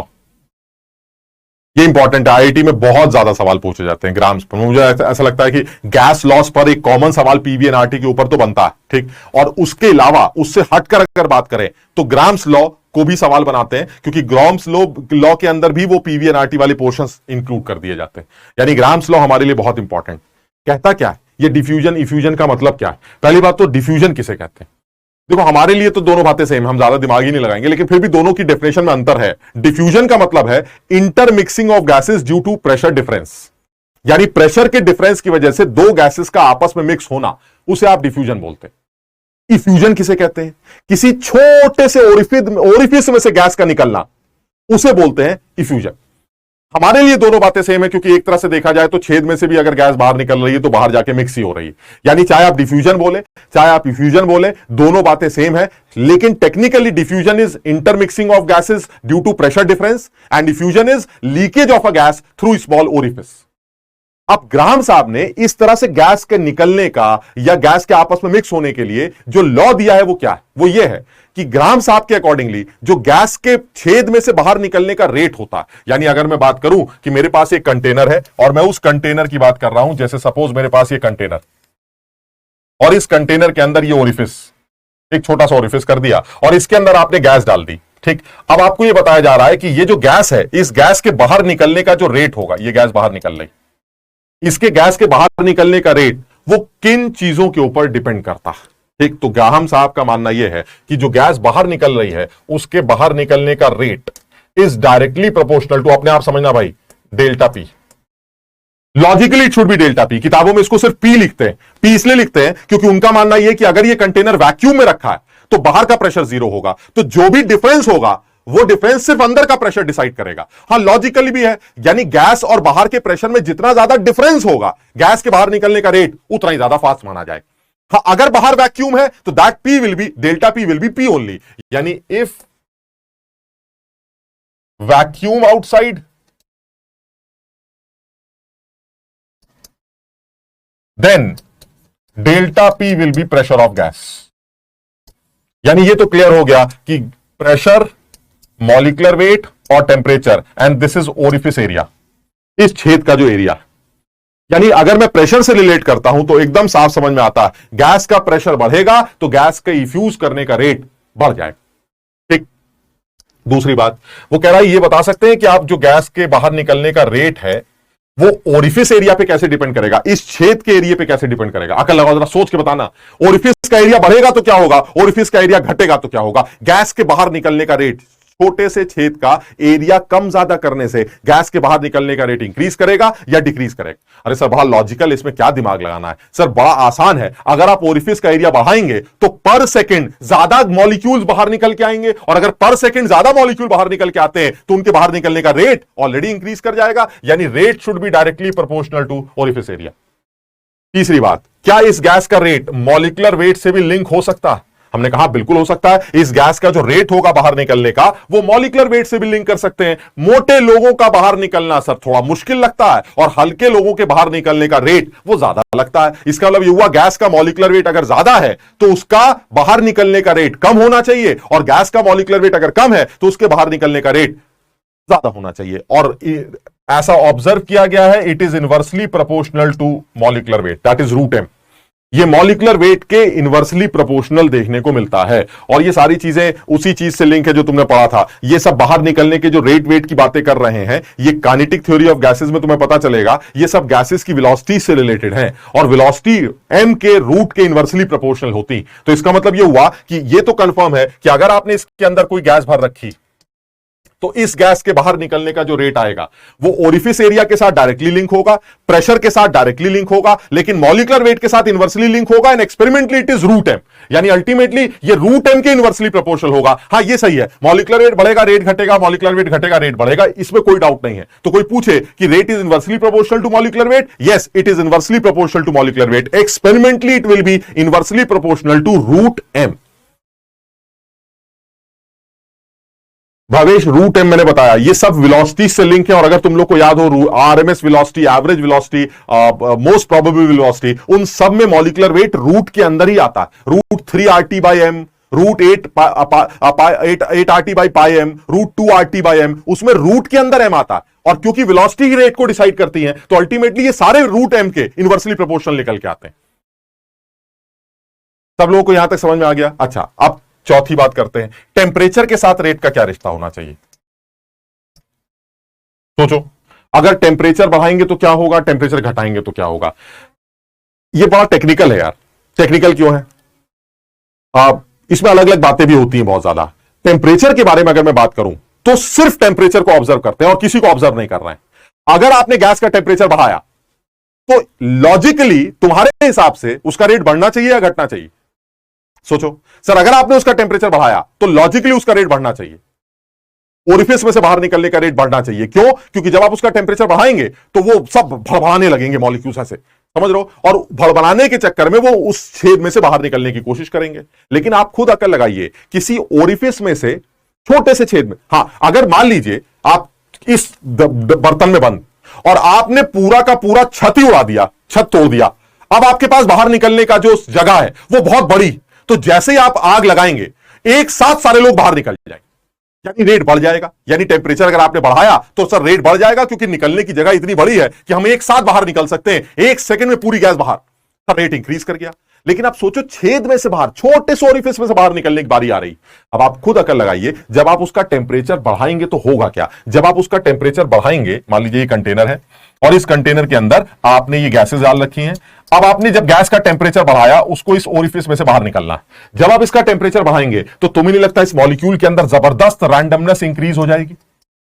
जब इन मॉलिक्यूल्स की रैंडमनेस इंक्रीज होगी तो तुम्हें क्या लगता है इस ओरिफिस में बाहर निकलना आसान होगा? मेरे हिसाब से तो मुश्किल होगा यार। क्यों? क्योंकि एक छोटे से छेद में से, कमरे के छत में से बाहर निकलना यह अलग बात है, बिकॉज कमरे से बाहर निकलने के लिए अगर इस कमरे में 50 लोग बैठे हैं और मैं 50 लोगों के नीचे आग लगा दूं और उनसे यह बोलूं कि अब आपको बाहर निकलना है और बाहर छत खुली हुई है, तो कोई यह थोड़ी ना कहेगा कि पहले आप निकलिए फिर मैं आपके पीछे निकलूंगा, फिर मेरे पीछे वो निकलेगा। वो कहेगा तुम यहां से निकल जाओ, मैं वहां से निकल जाऊंगा, एक साथ सारे लोग बाहर। लेकिन सोचो, अगर एक छेद में से निकलने की बारी आएगी तो उस छेद में से निकलने का सबसे आसान तरीका क्या होगा? सर सबसे आसान तरीका यह होगा कि सारे बच्चे लाइन बनाएंगे और लाइन बना के एक बार में जूम करके बाहर निकल जाएंगे। लेकिन सर लाइन कैसे बनाएंगे? यहां तो बवाल मचा पड़ा है, आपने टेम्परेचर इंक्रीज कर दिया, या आपकी कोई बात नहीं सुनेंगे, ये सब छेद में से एक बार में निकलने की कोशिश करेंगे और बहुत जल्दी यहां ब्लॉकेज होगा और टेम्परेचर इस बार इस रेट को कम कर देगा बाहर निकलना। सब लोग समझने की कोशिश करना भाई, मैं एक बात बताना चाह रहा हूं, मैं अपनी बात को फाइनली समराइज भी करूंगा, लेकिन जो क्लैरिटी है वो ये है, अगर मैं सिर्फ टेम्परेचर को ऑब्जर्व कर रहा हूं और ओरिफिस में से बाहर निकलने की बात कर रहा हूं, तो टेम्परेचर के इंक्रीज करने से मुझे ऐसा लगता है कि ओरिफिस में से बाहर निकलना यह मुश्किल हो सकता है, बिल्कुल मुश्किल हो सकता है। क्यों? क्योंकि सर आप छत में से बाहर निकलने की बात नहीं कर रहे हैं, आप छेद में से बाहर निकलने की बात कर रहे हैं। छत में से बाहर निकलने के लिए लाइन बनाने की जरूरत नहीं है सर, जैसे ही आप आग लगाएंगे, एक उस कोने से निकलेगा, एक उस कोने से निकलेगा, एक बीच में से निकलेगा, सारे लोग एक साथ बाहर सड़क से बाहर निकल जाएंगे। लेकिन ऐसे ही अगर किसी छोटे से दरवाजे से निकलने की बात करेंगे और कमरे में आग लगा दी जाए, तो ऐसे में कोई कहेगा मैं पहले निकलूंगा, कोई कहेगा मैं पहले निकलूंगा, क्योंकि उनके अंदर रैंडमनेस। अब ऐसे में बेस्ट तरीका क्या उस दरवाजे में से निकलने का? सब लोग लाइन बनाए इत्मीनान से, हाँ भाई लाइन बना लो और एक बार में निकल जाना। अब आपकी बात सुनेगा कौन? सर वहां तो आग लगा रखी है आपने उनके नीचे, अब जब आग लगा रखी है तो आप कहेंगे बेटा बेटा लाइन बनाओ लाइन बनाओ, कोई नहीं सुनेगा और सबकी कोशिश रहेगी कि वो एक बार में बाहर निकले, और सब लोग एक बार में निकलने के चक्कर में 2 सेकंड के अंदर ब्लॉक कर देंगे और ब्लॉक करते ही गैस का बाहर निकलना स्लो हो जाए। इसका मतलब ये हुआ टेम्परेचर इंक्रीज करने से, सिर्फ अगर मैं टेम्परेचर को ऑब्जर्व कर रहा हूं, तो टेम्परेचर इंक्रीज करने से रिएक्शन जो रेट गैस के बाहर निकलने का जो रेट होता है वो घट जाना चाहिए। सब लोग समझ पा रहे हैं? ओरिफिस का मतलब होता है छोटा छेद, स्मॉल होल, जिसको ओरिफिस का नाम दे देते हैं। This A is orifice. ये जो मैंने छोटा सा छेद किया है इसको ओरिफिस बोला जाता है, और स्मॉल होल, स्मॉल। सब लोगों को एग्जाम्पल से मेरी बात समझ में आ रही है ना, कि अगर आप जिस कमरे में बैठे हैं, आप उसी को सोच लीजिए, जिस कमरे में आप बैठ के पढ़ाई कर रहे हैं उस कमरे में 100 बच्चे बैठे, 50 बच्चे बैठे, अब आपने नीचे आग लगा दी और ऊपर से छत उड़ा रखी है। अब आपसे कहा जा रहा है एक एक करके निकलना बेटा, लाइन बना के। तुम कहोगे ऐसी तैसी तुम्हारी लाइन की, यहां आग लगी पड़ी है, तुम्हारे लाइन के चक्कर में थोड़ी ना पड़ेंगे, तुम वहां से निकलो मैं यहां से निकलूंगा, ऐसी तैसी तुम्हारी। लेकिन उसी में अगर दरवाजे उस छत में एक छोटा सा छेद होता और अब आपसे कहा जाता भाई अब आपको बाहर निकलना है, तो ऐसे में उसमें से बाहर निकलने का तरीका, एक प्रॉपर चैनल में लोग बाहर निकले, यानी सब लोग लाइन बनाए और लाइन बना के जूम करके बाहर निकल जाए। लेकिन लाइन बनाने के लिए उन लोगों को आपकी बात सुननी पड़ेगी ना। अब आपने नीचे आग लगा रखी, वो आपकी बात सुनेंगे नहीं, रैंडमनेस मची पड़ी है, हबड़ा दबड़ी मची पड़ी। अब ऐसे में आप कह रहे प्लीज लाइन बनाओ प्लीज लाइन बनाओ, कोई आपकी बात नहीं सुनेगा और सबकी कोशिश होगी कि एक बार में छेद से निकले, और वो निकल नहीं पाएंगे और चौकी की वजह से रिएक्शन का रेट कम हो जाना चाहिए। सब लोग समझ पा रहे हैं? सब लोग को यहां तक समझ में आया? अच्छा, अब मैं इसको और आगे लिंक करता हूं। कैसे? एक चीज तो क्लियर है कि अगर आप टेम्परेचर इंक्रीज करेंगे ना तो गैस का प्रेशर बढ़ेगा, क्योंकि वॉल्यूम तो कांस्टेंट। अब अगर गैस का प्रेशर बढ़ेगा तो सर अभी तो आपने बताया कि प्रेशर बढ़ाने से ये प्रेशर बढ़ाने से रेट बढ़ता है। अब ये बड़ी झंझट की बात आ रही है, सर प्रेशर अगर आपने टेम्परेचर बढ़ाया तो गैस का प्रेशर इंक्रीज करने लगेगा। अब जब प्रेशर इंक्रीज करने लगेगा तो रिएक्शन का रेट बढ़ना चाहिए, और आप ये कह रहे हैं कि टेम्परेचर बढ़ाने से रेट घटता है। अब आप इन दोनों बातों को आपस में लिंक करके देखिए, सारी बातें लिंक करते हैं। कैसे? सर प्रेशर बढ़ाने से गैस का रेट बढ़ेगा और टेम्परेचर बढ़ाने से गैस का रेट बाहर निकलने का वो घटना चाहिए। अब दोनों को आपस में जोड़ देते हैं, प्रेशर टी के साथ डायरेक्ट लिंक होता है और जो रेट टेम्परेचर से लिंक होता है वो रूट टी के साथ डायरेक्टली प्रोपोर्शनल होता है। याद करो, वेलोसिटीज में √2RT, रूट के अंदर टी आता है, यानी टेम्परेचर चेंज करने से वेलोसिटीज में √T का चेंज आएगा, लेकिन प्रेशर में टी का चेंज आएगा, यानी न्यूमरेटर में टी होगा, डिनोमिनेटर में √T होगा, अल्टीमेटली ऊपर √T आएगा और फाइनली रेट इंक्रीज ही कर जाएगा। मेरी बात सब लोग ध्यान से देखें, इसमें बड़ा कंफ्यूजन है, हम सब टीचर्स के बीच में आपस में बड़ा कंफ्यूजन है, और कुछ जगहों पर लिखा जाता है कि रेट डिक्रीज कर जाता है और कुछ जगहों पर इंक्रीज कर जाता है। मैं इसको बिल्कुल क्लैरिटी से समझाना चाह रहा हूं। अगर मैं प्रेशर को किनारे कर दूं एकदम और सिर्फ सीधी सी बात करूं, सिर्फ टेम्परेचर चेंज करेंगे, प्रेशर को ध्यान मत दीजिए। अब बताइए रेट बढ़ा या घटा, तो आप सीधे लिख के आइएगा कि अगर आपने सिर्फ टेम्परेचर को चेंज किया तो जो फर्क समझ में आ रहा है वो ये आ रहा है कि अब जो टेम्परेचर चेंज करा और सिर्फ टेम्परेचर में ही अगर चेंज आ रहा है तो ऐसे में एक पर्टिकुलर पॉइंट के बाद चोकिंग की संभावनाएं हैं जिसकी वजह से रेट गिर सकता है। लेकिन अगर आप ओवरऑल बात कर रहे हैं रेट की तो सर बिल्कुल क्लियर है, रेट प्रेशर के साथ डायरेक्ट रिश्ता रखता है और टेम्परेचर के साथ इनवर्स रिश्ता रखता है, लेकिन रूट टी के साथ इनवर्स रिश्ता रखता है, यानी प्रेशर टी के साथ डायरेक्ट लिंक है, पीवी इक्वल टू एनआरटी।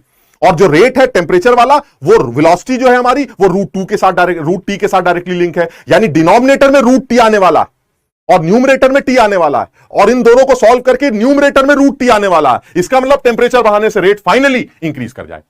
सब लोग इस बात को समझ पा रहे हैं? जरा समझने की कोशिश करना, इसको लिंक कर रहे हैं इन बातों को। हम किसी बात को या किसी की कही हुई बात को गलत नहीं कह रहे हैं, हम सिर्फ इस बात को लिंक करने की कोशिश कर रहे हैं कि आप लॉजिकली सोचिए, ओरिफिस एक छोटा छेद होता है, लेकिन इसका यह मतलब नहीं होता कि उसमें से एक ही आदमी निकले, उसमें से काफी लोग छोटे से छेद में से, और वो जो ओरिफिस होता है वो मॉलिक्यूलर डायमीटर से थोड़ा सा बड़ा ही लिया जाता है, यानी जो भी गैस का मॉलिक्यूल है उसके डायमीटर से थोड़ा सा बड़ा ओरिफिस ले लिया, यानी 2 4 10 20 50 लोग निकल सकते हैं। लेकिन चोकिंग की संभावनाएं हैं, यानी टेम्परेचर इंक्रीज करने से चोकिंग हो सकती, और अगर चोकिंग हुई तो रेट गिर जाए। लेकिन सर प्रेशर भी तो बढ़ रहा है, अगर प्रेशर बढ़ेगा तो टेम्परेचर के साथ डायरेक्ट रिश्ता होना चाहिए। हमने कहा सही है, अब आप दोनों को मिला दीजिए तो अल्टीमेटली यही समझ में आता है कि रेट बढ़ेगा तब जब टेम्परेचर इंक्रीज करे। हालांकि इस डिटेल में हमें जाने की जरूरत तो नहीं है, क्योंकि हमारे सिलेबस में या हमसे रिलेटेड जो सवाल हैं वो सवाल सारे के सारे वो इसी से रिलेटेड पूछे गए हैं कि अगर आप प्रेशर और मास को चेंज करेंगे तो रेट पर क्या असर पड़े। हम इससे ही रिलेट करके सवालों को सॉल्व करें, यानी जितना समझ में आ रहा है वो ये आ रहा है कि जो हमारा दिस इज रूट टी, यानी अगर मैं इन सबको इकट्ठा करूं तो मुझे जो समझ में आता है वो ये आता है कि जो रेट है हमारा it is directly proportional to delta P A by under root M T.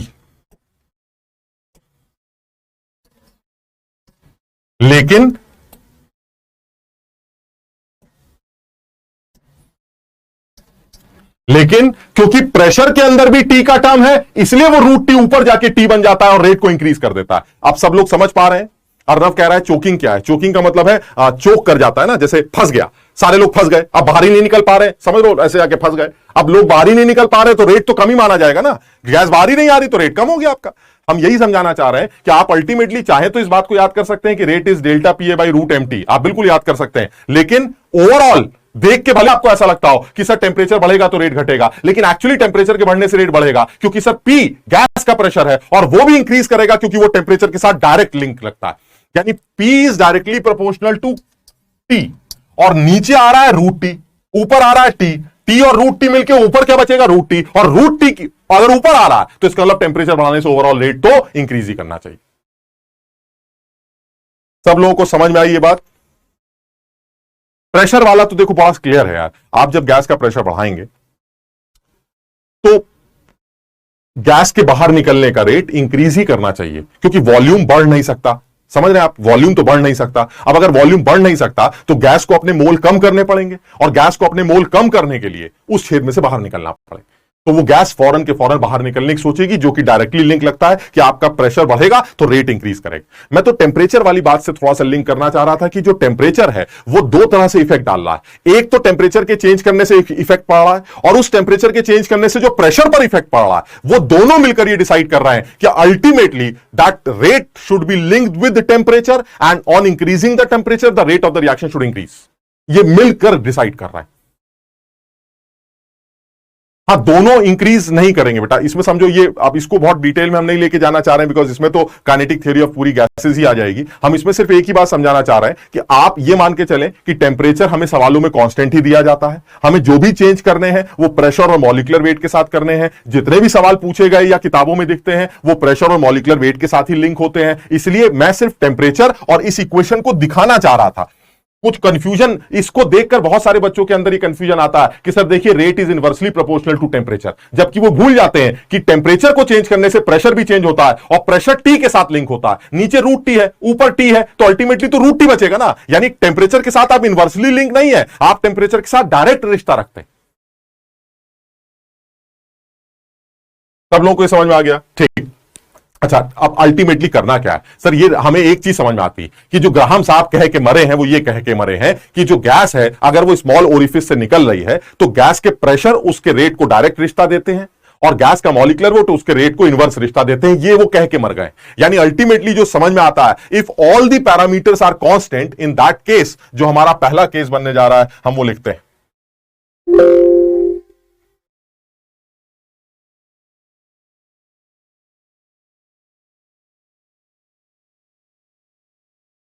हम अपना पहला केस बनाने जा रहे हैं।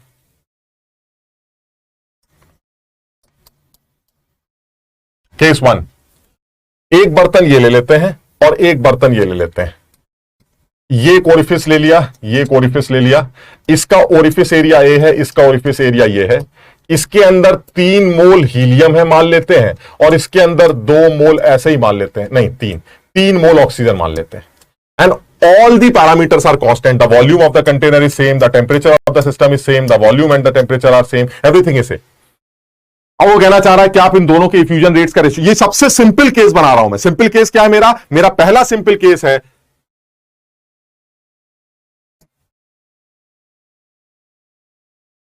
all the conditions are same except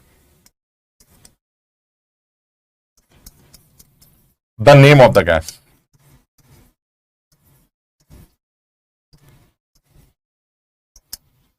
यानी सब कुछ सेम है, सब कुछ सेम, सिर्फ गैस का नाम अलग, सिर्फ गैस का नाम बदल गया। क्या होता है गैस के नाम बदलने से? सर मॉलिक्यूलर वेट बदल जाए। Everything is same except the name of the gas. तो मैंने कहा बताइए करना क्या है? कह रहा सर कुछ नहीं, आप जरा इफ्यूजन रेट बताइए हीलियम का और O2 के इफ्यूजन रेट का रेशो क्या हो। What is the ratio of effusion rates of helium and O2? मैंने कहा अभी निकाल लेते हैं। इफ्यूजन रेट ऑफ हीलियम होगा pressure of helium into orifice area for helium divided by under root of, मैं कांस्टेंट हटा ही देता हूं तो एमटी लिख देता हूं, molecular weight of helium into temperature for helium divided by pressure of O2 into orifice area for O2 divided by under root of molecular weight of O2 into temperature of O2। अब आप बताइए इसमें क्या क्या चीजें मैंने आपको constant दे रखी हैं, उनको उड़ा देता हूं मैं, एक एक करके सबको उड़ाता हूं। क्या सर? एक तो आपने जो कांस्टेंट दे रखा है वो ओरिफिस एरिया है। For both the cases the orifice areas are same. Clear है ये? For both the situations temperatures are same. For both the situations, the pressures are same. Why? Pressure is linked with moles of the gas and temperature of the gas and volume of the container. Sir, the volume of the containers are same. The temperature of the system is same. Rest moles and the moles are also same. They both are 3 moles. So ultimately pressure will be same. So this pressure and this pressure will be same. So ultimately the deciding factor will be only molecular weight of O2 divided by molecular weight of helium, and the molecular weight of O2 is 32 and this is 4. So answer is 2√2. Is this clear? सबको समझ में आया? सागर शाबाश। तनिष्का ने भी सही बताया, √8:1, बिल्कुल सही। The ratio is √8:1। The deciding factor is what? The deciding factor is only molecular. यानी मैं ये बताना चाह रहा हूं, इफ, ये मेरा पहला केस, if all the conditions are same except the name of the gas, the answer will be decided by √m1 by √m2 by m1। यानी R1 by R2 will be equal to m2 by m1। ये मेरा answer होगा for this situation. यानी जब सारी condition same होंगी उस case में सिर्फ गैस का मॉलिक्यूलर वेट डिसाइड करेगा, और वो क्योंकि मॉलिक्यूलर वेट रेसिप्रोकल होता है इसलिए वो पलट कर यानी R1 बाय R2 पलट कर M2 बाय M1 बन जाएगा। बस इतना करना है। सर फिर दूसरा केस क्या बन सकता है? दूसरे केस में कुछ बदतमीजी कर लेते हैं, दूसरे केस में गैसेस के नाम भी बदल लेते हैं और उनके मोल्स भी बदल लेते हैं, मजा आ जाएगा। हमने कहा सर ठीक है, और इस पर बहुत सारे सवाल बनते हैं, मैं अभी दिखा भी दूंगा तुम्हें, इस पर सवाल बनते हैं। यानी सेकंड केस जो मैं बनाना चाह रहा हूं वो क्या बनाना चाह रहा हूं, सब लोगों ने नोट कर लिया? ये सेकंड केस जो बनाना चाह रहा हूं वो क्या बनेगा?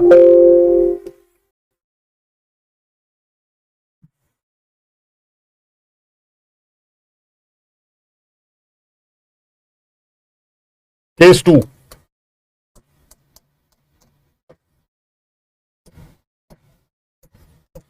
all the conditions are same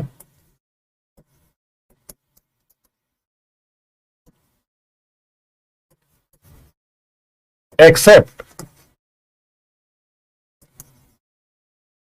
the name and moles of the gas.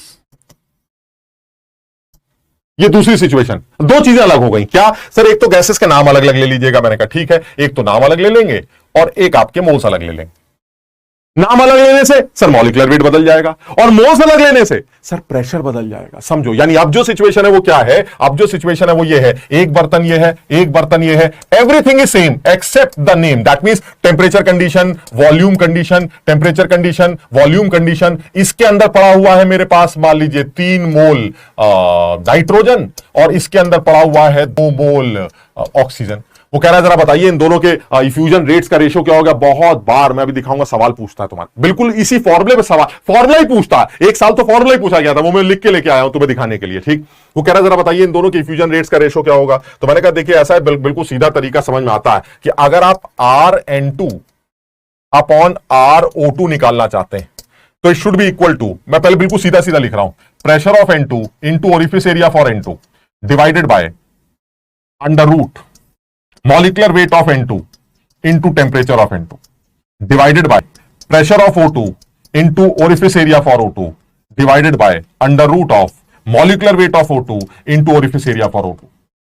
अब आप जरा सोच के जल्दी से बताइए क्या क्या चीजें आपको सेम लगती हैं? सर मुझे बिल्कुल साफ समझ में आता है, ओरिफिस एरिया के बारे में कोई बात नहीं करी गई है, दोनों के ओरिफिस एरिया सेम है, वरना आप यहां मुझे बता देते कि ओरिफिस एरिया अलग अलग है। तो दोनों के ओरिफिस एरिया सेम है, कैंसिल हो गया। सर दूसरी बात जो आपने दे रखा है, सर वो टेम्परेचर के बारे में भी आपने यही बोला है कि दोनों लोगों के टेम्परेचर सेम। तो अगर दोनों लोगों के टेम्परेचर सेम है तो आप उन दोनों के टेम्परेचर को भी सेम लिख दीजिए। तो this is temperature for O2 और मुझे क्योंकि ये दोनों सेम लगते हैं तो मुझे इन दोनों को भी कैंसिल कर देना चाहिए, ये टेम्परेचर भी कैंसिल। अब बच क्या रहा है सर? सब कुछ कटने कटाने के बाद जो बच रहा है वो क्या बच रहा है? सब कुछ कटने कटाने के बाद जो बच रहा है वो बच रहा है P of nitrogen divided by pressure of O2 under root of molecular weight जो पलट जाएगा, molecular weight of O2 and molecular weight of N2। Answer कैसे निकालेंगे? अब जरा प्रेशर की वैल्यू निकालते हैं। आप बताइए जरा, what will be the pressure of nitrogen? क्या आइडियल गैस इक्वेशन क्या कहती है? Pressure is equal to nRT by V। कितने मोल है नाइट्रोजन के? सब 3 मोल, यानी 3 into R into T by V, समझ रहे हो, डिवाइडेड बाय O2 का प्रेशर कितना होगा? 2 into R into T by V under root of molecular weight of O2 divided by molecular weight of nitrogen. Sir सब cancel हो रहा है और जो आंसर आ रहा है वो आंसर आ रहा है RN2 by RO2 is equal to 3 by 2 under root of 32 by 28। This will be the final answer. अब आप समझिए जरा, देखिएगा, अगर मैं टेम्परेचर को छेड़ रहा हूं, जरा समझना, ये जो TN2 है वो तो नीचे है और प्रेशर को जब आप 3RT बाई V के टर्म्स में लिखेंगे तो यहां पर जो टेम्परेचर ऑफ N2 आएगा वो टेम्परेचर ऑफ N2 और जो रूट वाला टेम्परेचर ऑफ N2 है उसमें टेम्परेचर ऑफ N2 ऊपर बच जाएगा, इसलिए डायरेक्ट रिश्ता रखता है। मेरी बात सब लोग समझ भी पा रहे हैं मैं क्या समझाना चाह रहा हूं? सब लोगों को ये वाली बात समझ में आ रही है?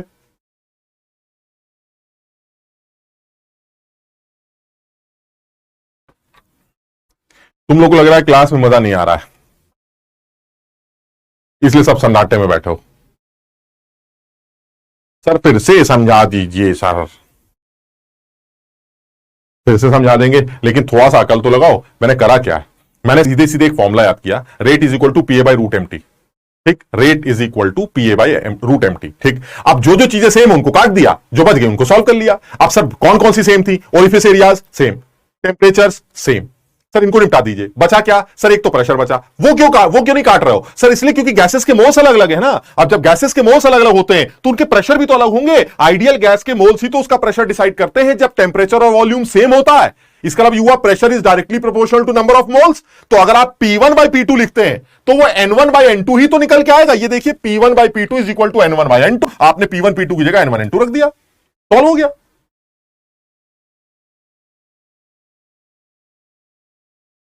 सब लोग समझ पा रहे हैं? बहुत बढ़िया। इसमें और अब फाइनली जो इसका रिजल्ट निकल के आया वो क्या रिजल्ट निकल के आया? In this case, which case? Where the moles of gases are different and the name of the gases are different, in this case the rate is decided by, मैं सीधे फॉर्मूला लिख रहा हूं, the rate is decided by R1 by R2 is equal to P1 by P2 under root M2 by M1। ये लेकिन answer तब situation ये होगी, यानी सेकंड केस में आप P1 by P2 under root M2 by M1 से answer निकालेंगे। If P1 P2 are same the answer will be again root M2 by M1। और कब होगा P1 P2 सेम? जब सारी कंडीशन सेम हो और गैस के मोल्स भी सेम हो।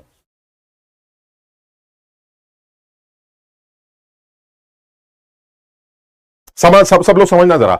मैं एक केस, और आज तक जेई में ओरिफिस एरिया को लेकर सवाल नहीं पूछा, मैं एक ओरिफिस एरिया को लेके भी सवाल बनाना चाह रहा हूं। जब आप ओरिफिस लेके एरिया को लेके सवाल बनाएंगे तो क्या अंतर आएगा, हम जरा वो भी लिख लेते हैं। हम तीसरा केस उसको बना लेते हैं, या थर्ड केस जो हम डिसाइड करने जा रहे हैं। मैं पहले तुम्हें इसके ऊपर एक सवाल दिखा दूं जो तुम्हारे एग्जाम में पूछा गया। मुझे लगता है डायरेक्ट फॉर्मूले के ऊपर ही सवाल था, मैं लेके तो आया था कहीं, ये था शायद, हालांकि बहुत पहले की बात है। ये उन दिनों की बात है जिस साल मैंने शायद आईआईटी का पेपर दिया होगा 98 में, और ये सवाल तब आया था, और पता नहीं मैंने किया था कि नहीं मुझे नहीं याद है, लेकिन अब मुझे ये सवाल आसान लगता है। तुम्हें शायद पढ़ने में पता नहीं क्लियर हो कि नहीं। वो कह रहा है अकॉर्डिंग टू ग्राम्स लॉ, वही सब बकवासबाजी है, टेम्परेचर रेशियोज और द रेट ऑफ वगैरह वगैरह, पता नहीं क्या क्या दे रखा है। गिवन टेम्परेचर, यानी टेम्परेचर फिक्स कर दिया उसने, और आपसे ये जानना चाह रहा है कि RA बाई RB क्या होगा। तो साफ समझ में आता है कि अगर आपने प्रेशर्स के टर्म्स दे रखे हैं, वो बोल भी रहा है PNMR the molecular weights and pressures, तो बिल्कुल समझ में आता है। That means pressures can be different and molecular weights are different. So ultimately R1 by R2 is equal to P1 by P2 under root M2 by M1। अब जो भी टिक करना है कर दो यार। RA by RB, RA by RB क्या होगा, PA by PB under root M2 by M1, यानी PA by PB N2 by M1, PA by PB N2 by, ये लग रहा है, सी ऑप्शन लग रहा है।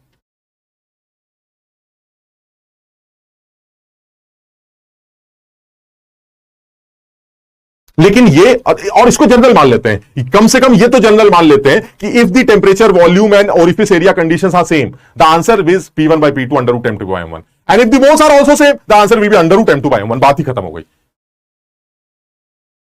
समझ में आ गया सबके?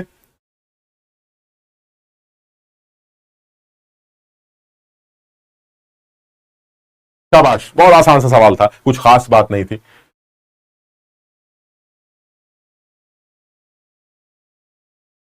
डिनोमिनेटर में रूट क्यों लगा रहे हैं? डिनोमिनेटर में रूट तो आएगा ना बेटा, वो तो क्योंकि सारी चीजें जो है हमारी वेलोसिटीज से लिंक होती है, और मैंने बताया वेलोसिटीज जो है वो under root T by M से निकाली जाती हैं। Velocities 2RT by M, root 3RT by M, यानी रूट के अंदर हमेशा T बाय M होता है, इसलिए रूट से तो लिंक वेलोसिटीज का होगा ही, और ये वेलोसिटीज ही तो रेट डिसाइड करती। तो अल्टीमेटली रूट तो आना है, हम उस डिटेल में नहीं जाना चाहते कि ग्राम ने डिराइव कहां से किया, लेकिन एक चीज बिल्कुल सीधी समझ में आती है कि सर जो फॉर्मूला बनता है वो PA by under root MT से निकाला जाता है। लेकिन देख के ऐसा लगता है जैसे टेम्परेचर नीचे है तो इनवर्स होगा ना, टेम्परेचर नीचे है लेकिन प्रेशर ऊपर है, और प्रेशर T के साथ लिंक है, यानी वो रूट T ऊपर T, तो अल्टीमेटली रूट T ऊपर ही आएगा, यानी टेम्परेचर के साथ आप लिंक डायरेक्ट हैं, इनडायरेक्ट नहीं। शाबाश, और आगे बढ़ते हैं।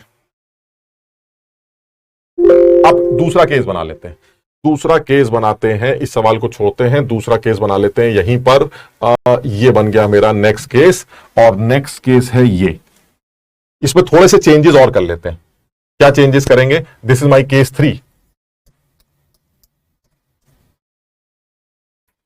केस 3 कैसे निकाला जाए? चलिए ठीक है, केस 3 बना लेते हैं उल्टा सीधा। हाँ, मोटिवेशन चाहिए, चुपचाप क्लास करो, एक तो वैसे क्लास कम है। ये लगाते हैं, एक कंटेनर ये है, नहीं यार एक से पहले केस का नाम तो लिख दें, केस का नाम लिख देते हैं। केस का नाम है all the conditions are same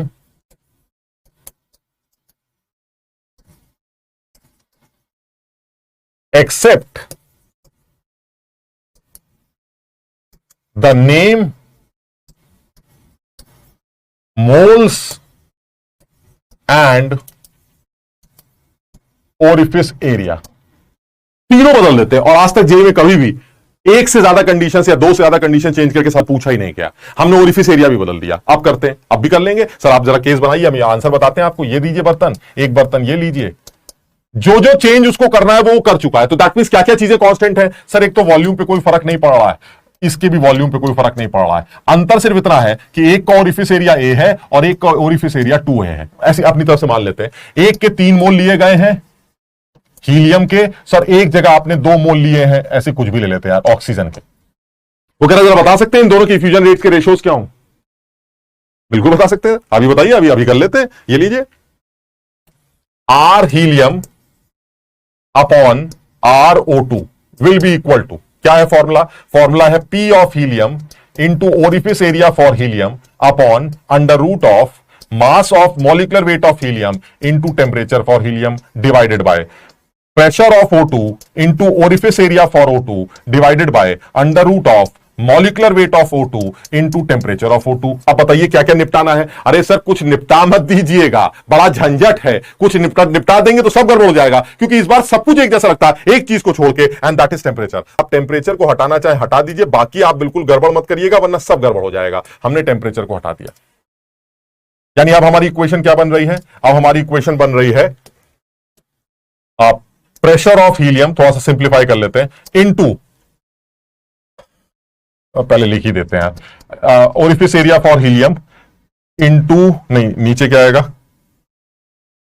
pressure of O2 into orifice area of O2 under root of molecular weight of O2 ऊपर चला जाएगा, मॉलिक्यूलर वेट ऑफ नाइट्रोजन कौन है?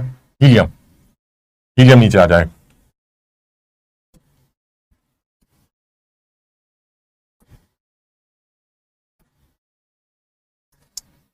बस अब आप देख लीजिए कैसे कैसे चेंज करना है, सब आ जाएगा। आपसे बताइए प्रेशर को क्या लिखेंगे? अरे भाई प्रेशर को जैसे लिखते हैं यार, nRT बाई वी, एन कितना है सर? 3 है, तो यानी 3RT बाई वी। और इसका प्रेशर क्या लिखेंगे? इसका होगा 2RT by we.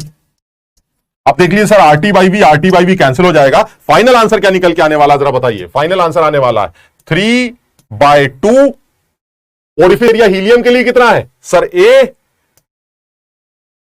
divided by 2A under root of molecular weight of oxygen divided by helium। A से ये गया, ये आ गया 3/4 2√2 and this is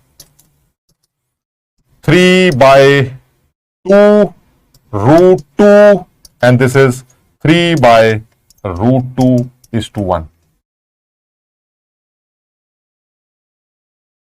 सब लोग समझने की कोशिश करो। बहुत ज्यादा चांस है कि जेई के पेपर में आगे आने वाले टाइम में आपको थोड़ा सा वेरिएशन और दिखाई दे, बिकॉज मैंने देखा है ग्राम्स डिफ्यूजन लॉ इस पूरे आइडियल सिचुएशन का जो उसका टॉपिक है, आइडियल गैसेस का जो टॉपिक है, उसके अंदर सबसे ज्यादा फेवरेट टॉपिक, बहुत ज्यादा सवाल पूछता है और करना बड़ा आसान है, कुछ है ही नहीं। आपको सिर्फ इतना याद रखना है कि पीए, मतलब अब तक जो सवाल आए वो तो सिर्फ P/√m से हो गए, P1/P2 अंडर रूट M2/M1, बात खत्म, इसके अलावा कुछ पूछा ही नहीं। लेकिन मैंने एक बात और जोड़ दी है कि आप PA/√MT से सॉल्व करिएगा, जो चीज कांस्टेंट होंगी उसको हटा देंगे और जो बच जाएगा उससे सॉल्व कर लेंगे। तो हमने याद क्या कर रखा है? If everything is same except the name of the gas, the answer will be M2/M1 under root में। If the name and moles are also different, the answer will be P1/P2 under root M2/M1। And in other cases आप values put करिए, जो कटना आएगा cut जाएगा, जो बचना होगा बच जाएगा, आंसर आ जाए।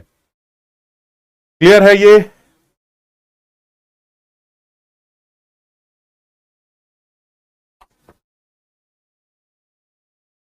समझ में आ रहा है? भावेश कह रहा है सर बहुत हो गया। अरे भावेश, एक तो वैसे ही मुलाकात हमारी तुम्हारी कम है और तुम्हारे लिए बहुत हो गया। बताइए ये क्या बात होती? इतने दिनों बाद मिले हैं, आज तो दिल भर की बातें करेंगे। इफ्यूजन डिफ्यूजन दोनों के लिए भी यही रहा, हमारे लिए इफ्यूजन डिफ्यूजन सेम है, बस इतना समझ लो। In terms of English language the definitions are different. Diffusion is intermixing of gases due to pressure difference and effusion is leakage of a gas due to pressure difference. हाँ, आप volume और temperature भी change कर सकते हैं बेटा। मैंने तो आपको जनरल एक इक्वेशन बता दी, PA/√M2 आपको जो चेंज करना कर लीजिए, वॉल्यूम चेंज करना वॉल्यूम चेंज कर लीजिए, कोई फर्क नहीं पड़ता। आपको जो चेंज करना आप चेंज कर लीजिए। जल्दी से एक केस और कर लेते हैं ना यार, वॉल्यूम चेंज का भी एक केस कर लेते हैं, क्योंकि पूछा नहीं गया इसलिए तुमको थोड़ा सा ज्यादा डिटेल में करने की कोशिश कर रहा हूं मैं, ताकि जो जो केसेस बन सकते हैं वो सारे केसेस एक बार सोच लिए जाए।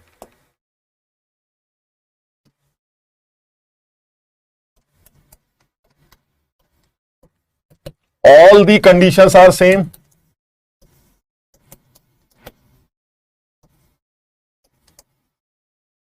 एक्सेप्ट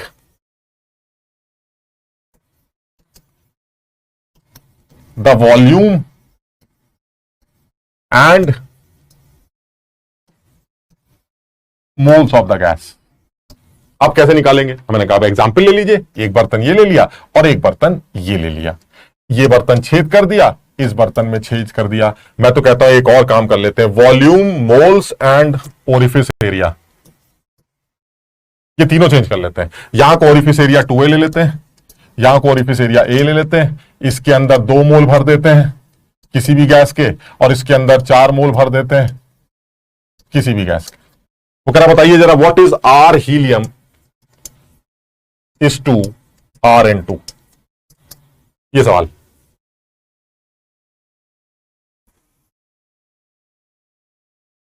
लास्ट क्वेश्चन में हीलियम का मोल कैलकुलेशन, हीलियम के मोल तो सवाल में लास्ट क्वेश्चन में दे रखे थे, कहीं गलती कर दी क्या मैंने? क्या है हीलियम का मोल? 3 मोल लिए थे, कुछ गलत लिख दिया क्या? ठीक तो है 3RT/V, 3RT/V प्रेशर हो गया, उसका 2RT/V हो गया, RT/V कैंसिल हो गया, तो 3 और 2 से काम चल जाएगा। एक बार देख लो, अगर मैंने गलत किया तो इसको सही कर लेना यार, एक बार अपने आप चेक कर लेना। मुझे लेकिन पता नहीं है, मुझे लग रहा है मैंने ठीक किया है, लेकिन अब मैं इतना दिमाग नहीं लगाऊंगा कि मुझसे क्या गलती हुई है। तुम अपने आप चेक कर लेना, जहां गलती लगे उसको सही कर लेना। लेकिन अब दिक्कत ये, तुम्हें भी तो पता चलना चाहिए गलती क्या हो रही है, तुम्हारी भी तो कैलकुलेशन मेरी तरह माशाल्लाह है। तो बहरहाल ध्यान से कर लेना एक बार। और हाँ, मुझे सुधांशु सबका कमेंट दिख रहा है बेटा। अब वॉल्यूम तो बता दें। अब छुट्टी छुट्टी छुट्टी, रुक जाओ छुट्टी, ये वॉल्यूम ले लेते हैं। अच्छा, वॉल्यूम बदल देते हैं, वॉल्यूम हो गया हमारा ये, इसका वॉल्यूम V ले लेते हैं, इसका 2V ले लेते हैं। बस अब कर लो यार फटाक से, खत्म। वही वही वही इक्वेशन बनाते हैं अपनी जैसे बनती। Pressure of helium into orifice area for helium under root molecular weight of helium into temperature for helium divided by pressure of N2 into orifice area for N2 divided by under root of molecular weight of N2 into temperature of N2। बस अब आप आगे बढ़िए। Pressure of helium will be what? Pressure of helium will be nRT/V, यानी 2 into R into T by V, ये pressure हो गया, into orifice area is 2a divided by, नीचे वाला भी पहले लिख देते हैं, प्रेशर ऑफ N2 कितना होगा? 4 into R into T by 2V, देख रहे हो भाई। और ओरिफिस एरिया कितना है? A, under root of molecular weight of nitrogen ऊपर चला जाएगा और हीलियम का मॉलिक्यूलर वेट नीचे आ जाएगा। जरा निपटाओ इसको। RT/V कैंसिल हुआ, ये गया यहां से, अरे ये तो सभी कुछ कैंसिल हो गया, 2 से गया 2, बचा कितना? A से गया A, so this will B 2√28/4, that is 2√7:1। एक बार चेक कर लो भाई सब लोग। आकाश 2√7:1 बिल्कुल सही है, √7:2। लॉ कुमार त्रिपाठी, क्षितेश सर केमिस्ट्री की स्टडी एंड रिवीजन के लिए कुछ बता दो। पढ़ लो बेटा, खूब मेहनत करनी है, जम के मेहनत करनी है। कोई रिवीजन, कोई सब कुछ एक ही चीज के ऊपर डिपेंड करता है। जब आदमी 12 घंटे पढ़ता है तो वो सब कर लेता है, जब आदमी 2 ही घंटे पढ़ता है तो यही सोचता रहता है कि आज रिवीजन करना है या आज स्टडी करनी। आप अपना टाइम शेड्यूल ऐसे बनाइए, 10 घंटे 12 घंटे का टाइम निकालिए, 11 घंटे का, 8 घंटे का, 9 घंटे का। आप उसमें प्लान कर लीजिए भाई, ऐसा है आधा घंटा रिवाइज कर लेंगे, 2 घंटा नया पढ़ लेंगे, फिर आधा घंटा रिवाइज कर लेंगे, फिर 2 घंटा नया पढ़ लेंगे। जब आदमी पढ़ना ही 1.5 घंटा है, सर उस 1.5 घंटे में हमें करना क्या ये बताइए? अरे 1.5 घंटे में कुछ ना करना है, मजे काटो, टीवी देखो, खेलो कूदो, मस्ती करो। लेकिन अगर आपका टाइम शेड्यूल बड़ा होगा तो आप उसके अंदर कुछ चीजें डाल सकते हैं। तो आप अपना प्लान बना सकते हैं, कुछ टाइम रिवीजन के लिए और कुछ टाइम नई चीजों को पढ़ने के लिए।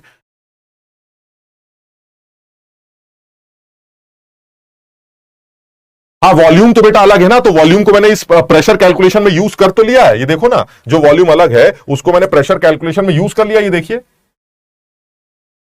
मोल्स भी अलग है, ये देखिए ये 2 है, ये 4 है, तो मोल्स भी अलग है, वॉल्यूम भी अलग है, जिसकी वजह से प्रेशर बदल गया और प्रेशर के बदलने से अपना काम चल गया।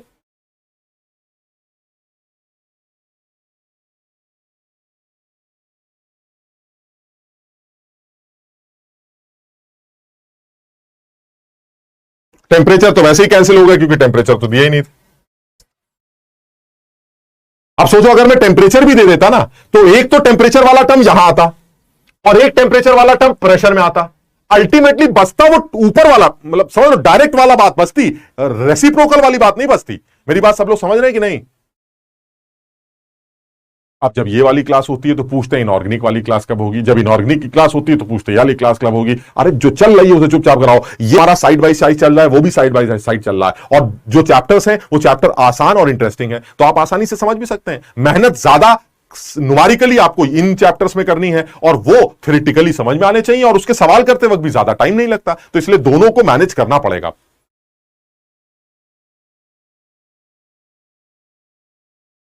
ठीक है, तो आज इतना ही करते हैं, है ना, फिर अगली क्लास में फिर मिलते हैं और इसी ग्राम्स लॉ के ऊपर 5वां केस बनाएंगे और इसी के ऊपर वो सवाल भी करेंगे या वो चीजें भी सीख लेंगे जो जेई में 2-3 बार पूछी गई हैं, इसके अलावा भी। तो हम रेट ऑफ इफ्यूजन के अलग अलग तरीके और सीख लेंगे निकालने के, तब ये टॉपिक पूरी तरह से कंप्लीट हो जाएगा। तो आज इतना ही करते हैं, फिर अगली बार फिर बात करते हैं, ठीक है। तो ऑल द बेस्ट, खूब मेहनत करो, जम के पढ़ाई करो, टाइम ज्यादा निकालो पढ़ाई करने के लिए। जितना ज्यादा टाइम होगा आप उतनी ज्यादा चीजें आप वेरिएशन में कर पाएंगे। आपके पास कम टाइम होगा तो आप सिर्फ यही सोचते रह जाएंगे कि अगर मैं आज रिवाइज करूंगा तो पढ़ूंगा कब, पढ़ूंगा तो रिवाइज कब करूंगा। लेकिन अगर आपने ये डिसाइड कर लिया, हालांकि तुम लोग देखो कहना बड़ा आसान होता है, हमने भी तुम्हारे जैसे कभी तैयारी की होगी, लेकिन कहना आसान है, करना तुम्ही को यार, जो कि मुश्किल काम। भाई आप 3 बजे तक, 3:30 बजे तक तो यहीं फंसे रहते हैं, सुबह से लेकर 3:30 तक फंसे रहे, उसके बाद आपके पास कितना टाइम बच गया? 3:30 से लेकर 12 मान लेता हूं रात के, तो 12 यानी 8.5 घंटे आप। अब इन 8.5 घंटों में आपको खाना पीना नहाना धोना सब कुछ है, चलिए 2 घंटे भी निकाल लेते हैं। 6 आवर्स की स्टडी तो इस क्लास के साथ कर सकते हैं, और जो बच्चा 6 आवर्स की स्टडी कॉन्टिन्यूअसली रेगुलरली कर रहा है, हमें नहीं लगता कि कोई दिक्कत आएगी। और 12 तो मैंने ऐसे ही बोल दिया, तुम्हारी पहली क्लास जो शुरू होती है 10 बजे शुरू होती है, आराम से 8 बजे उठा करो। अगर 8 बजे सो के उठे हो तो इसका मतलब 6 घंटे की नींद अगर मैं ले रहा हूं तो रात में कब सोया? सर मेरे हिसाब से रात में 2 बजे सोया। अब आपने रात में 2 बजे तक का टाइम है, आज 3:30 से 2 बजे तक का टाइम, मतलब समझते हो कितना? बहुत टाइम।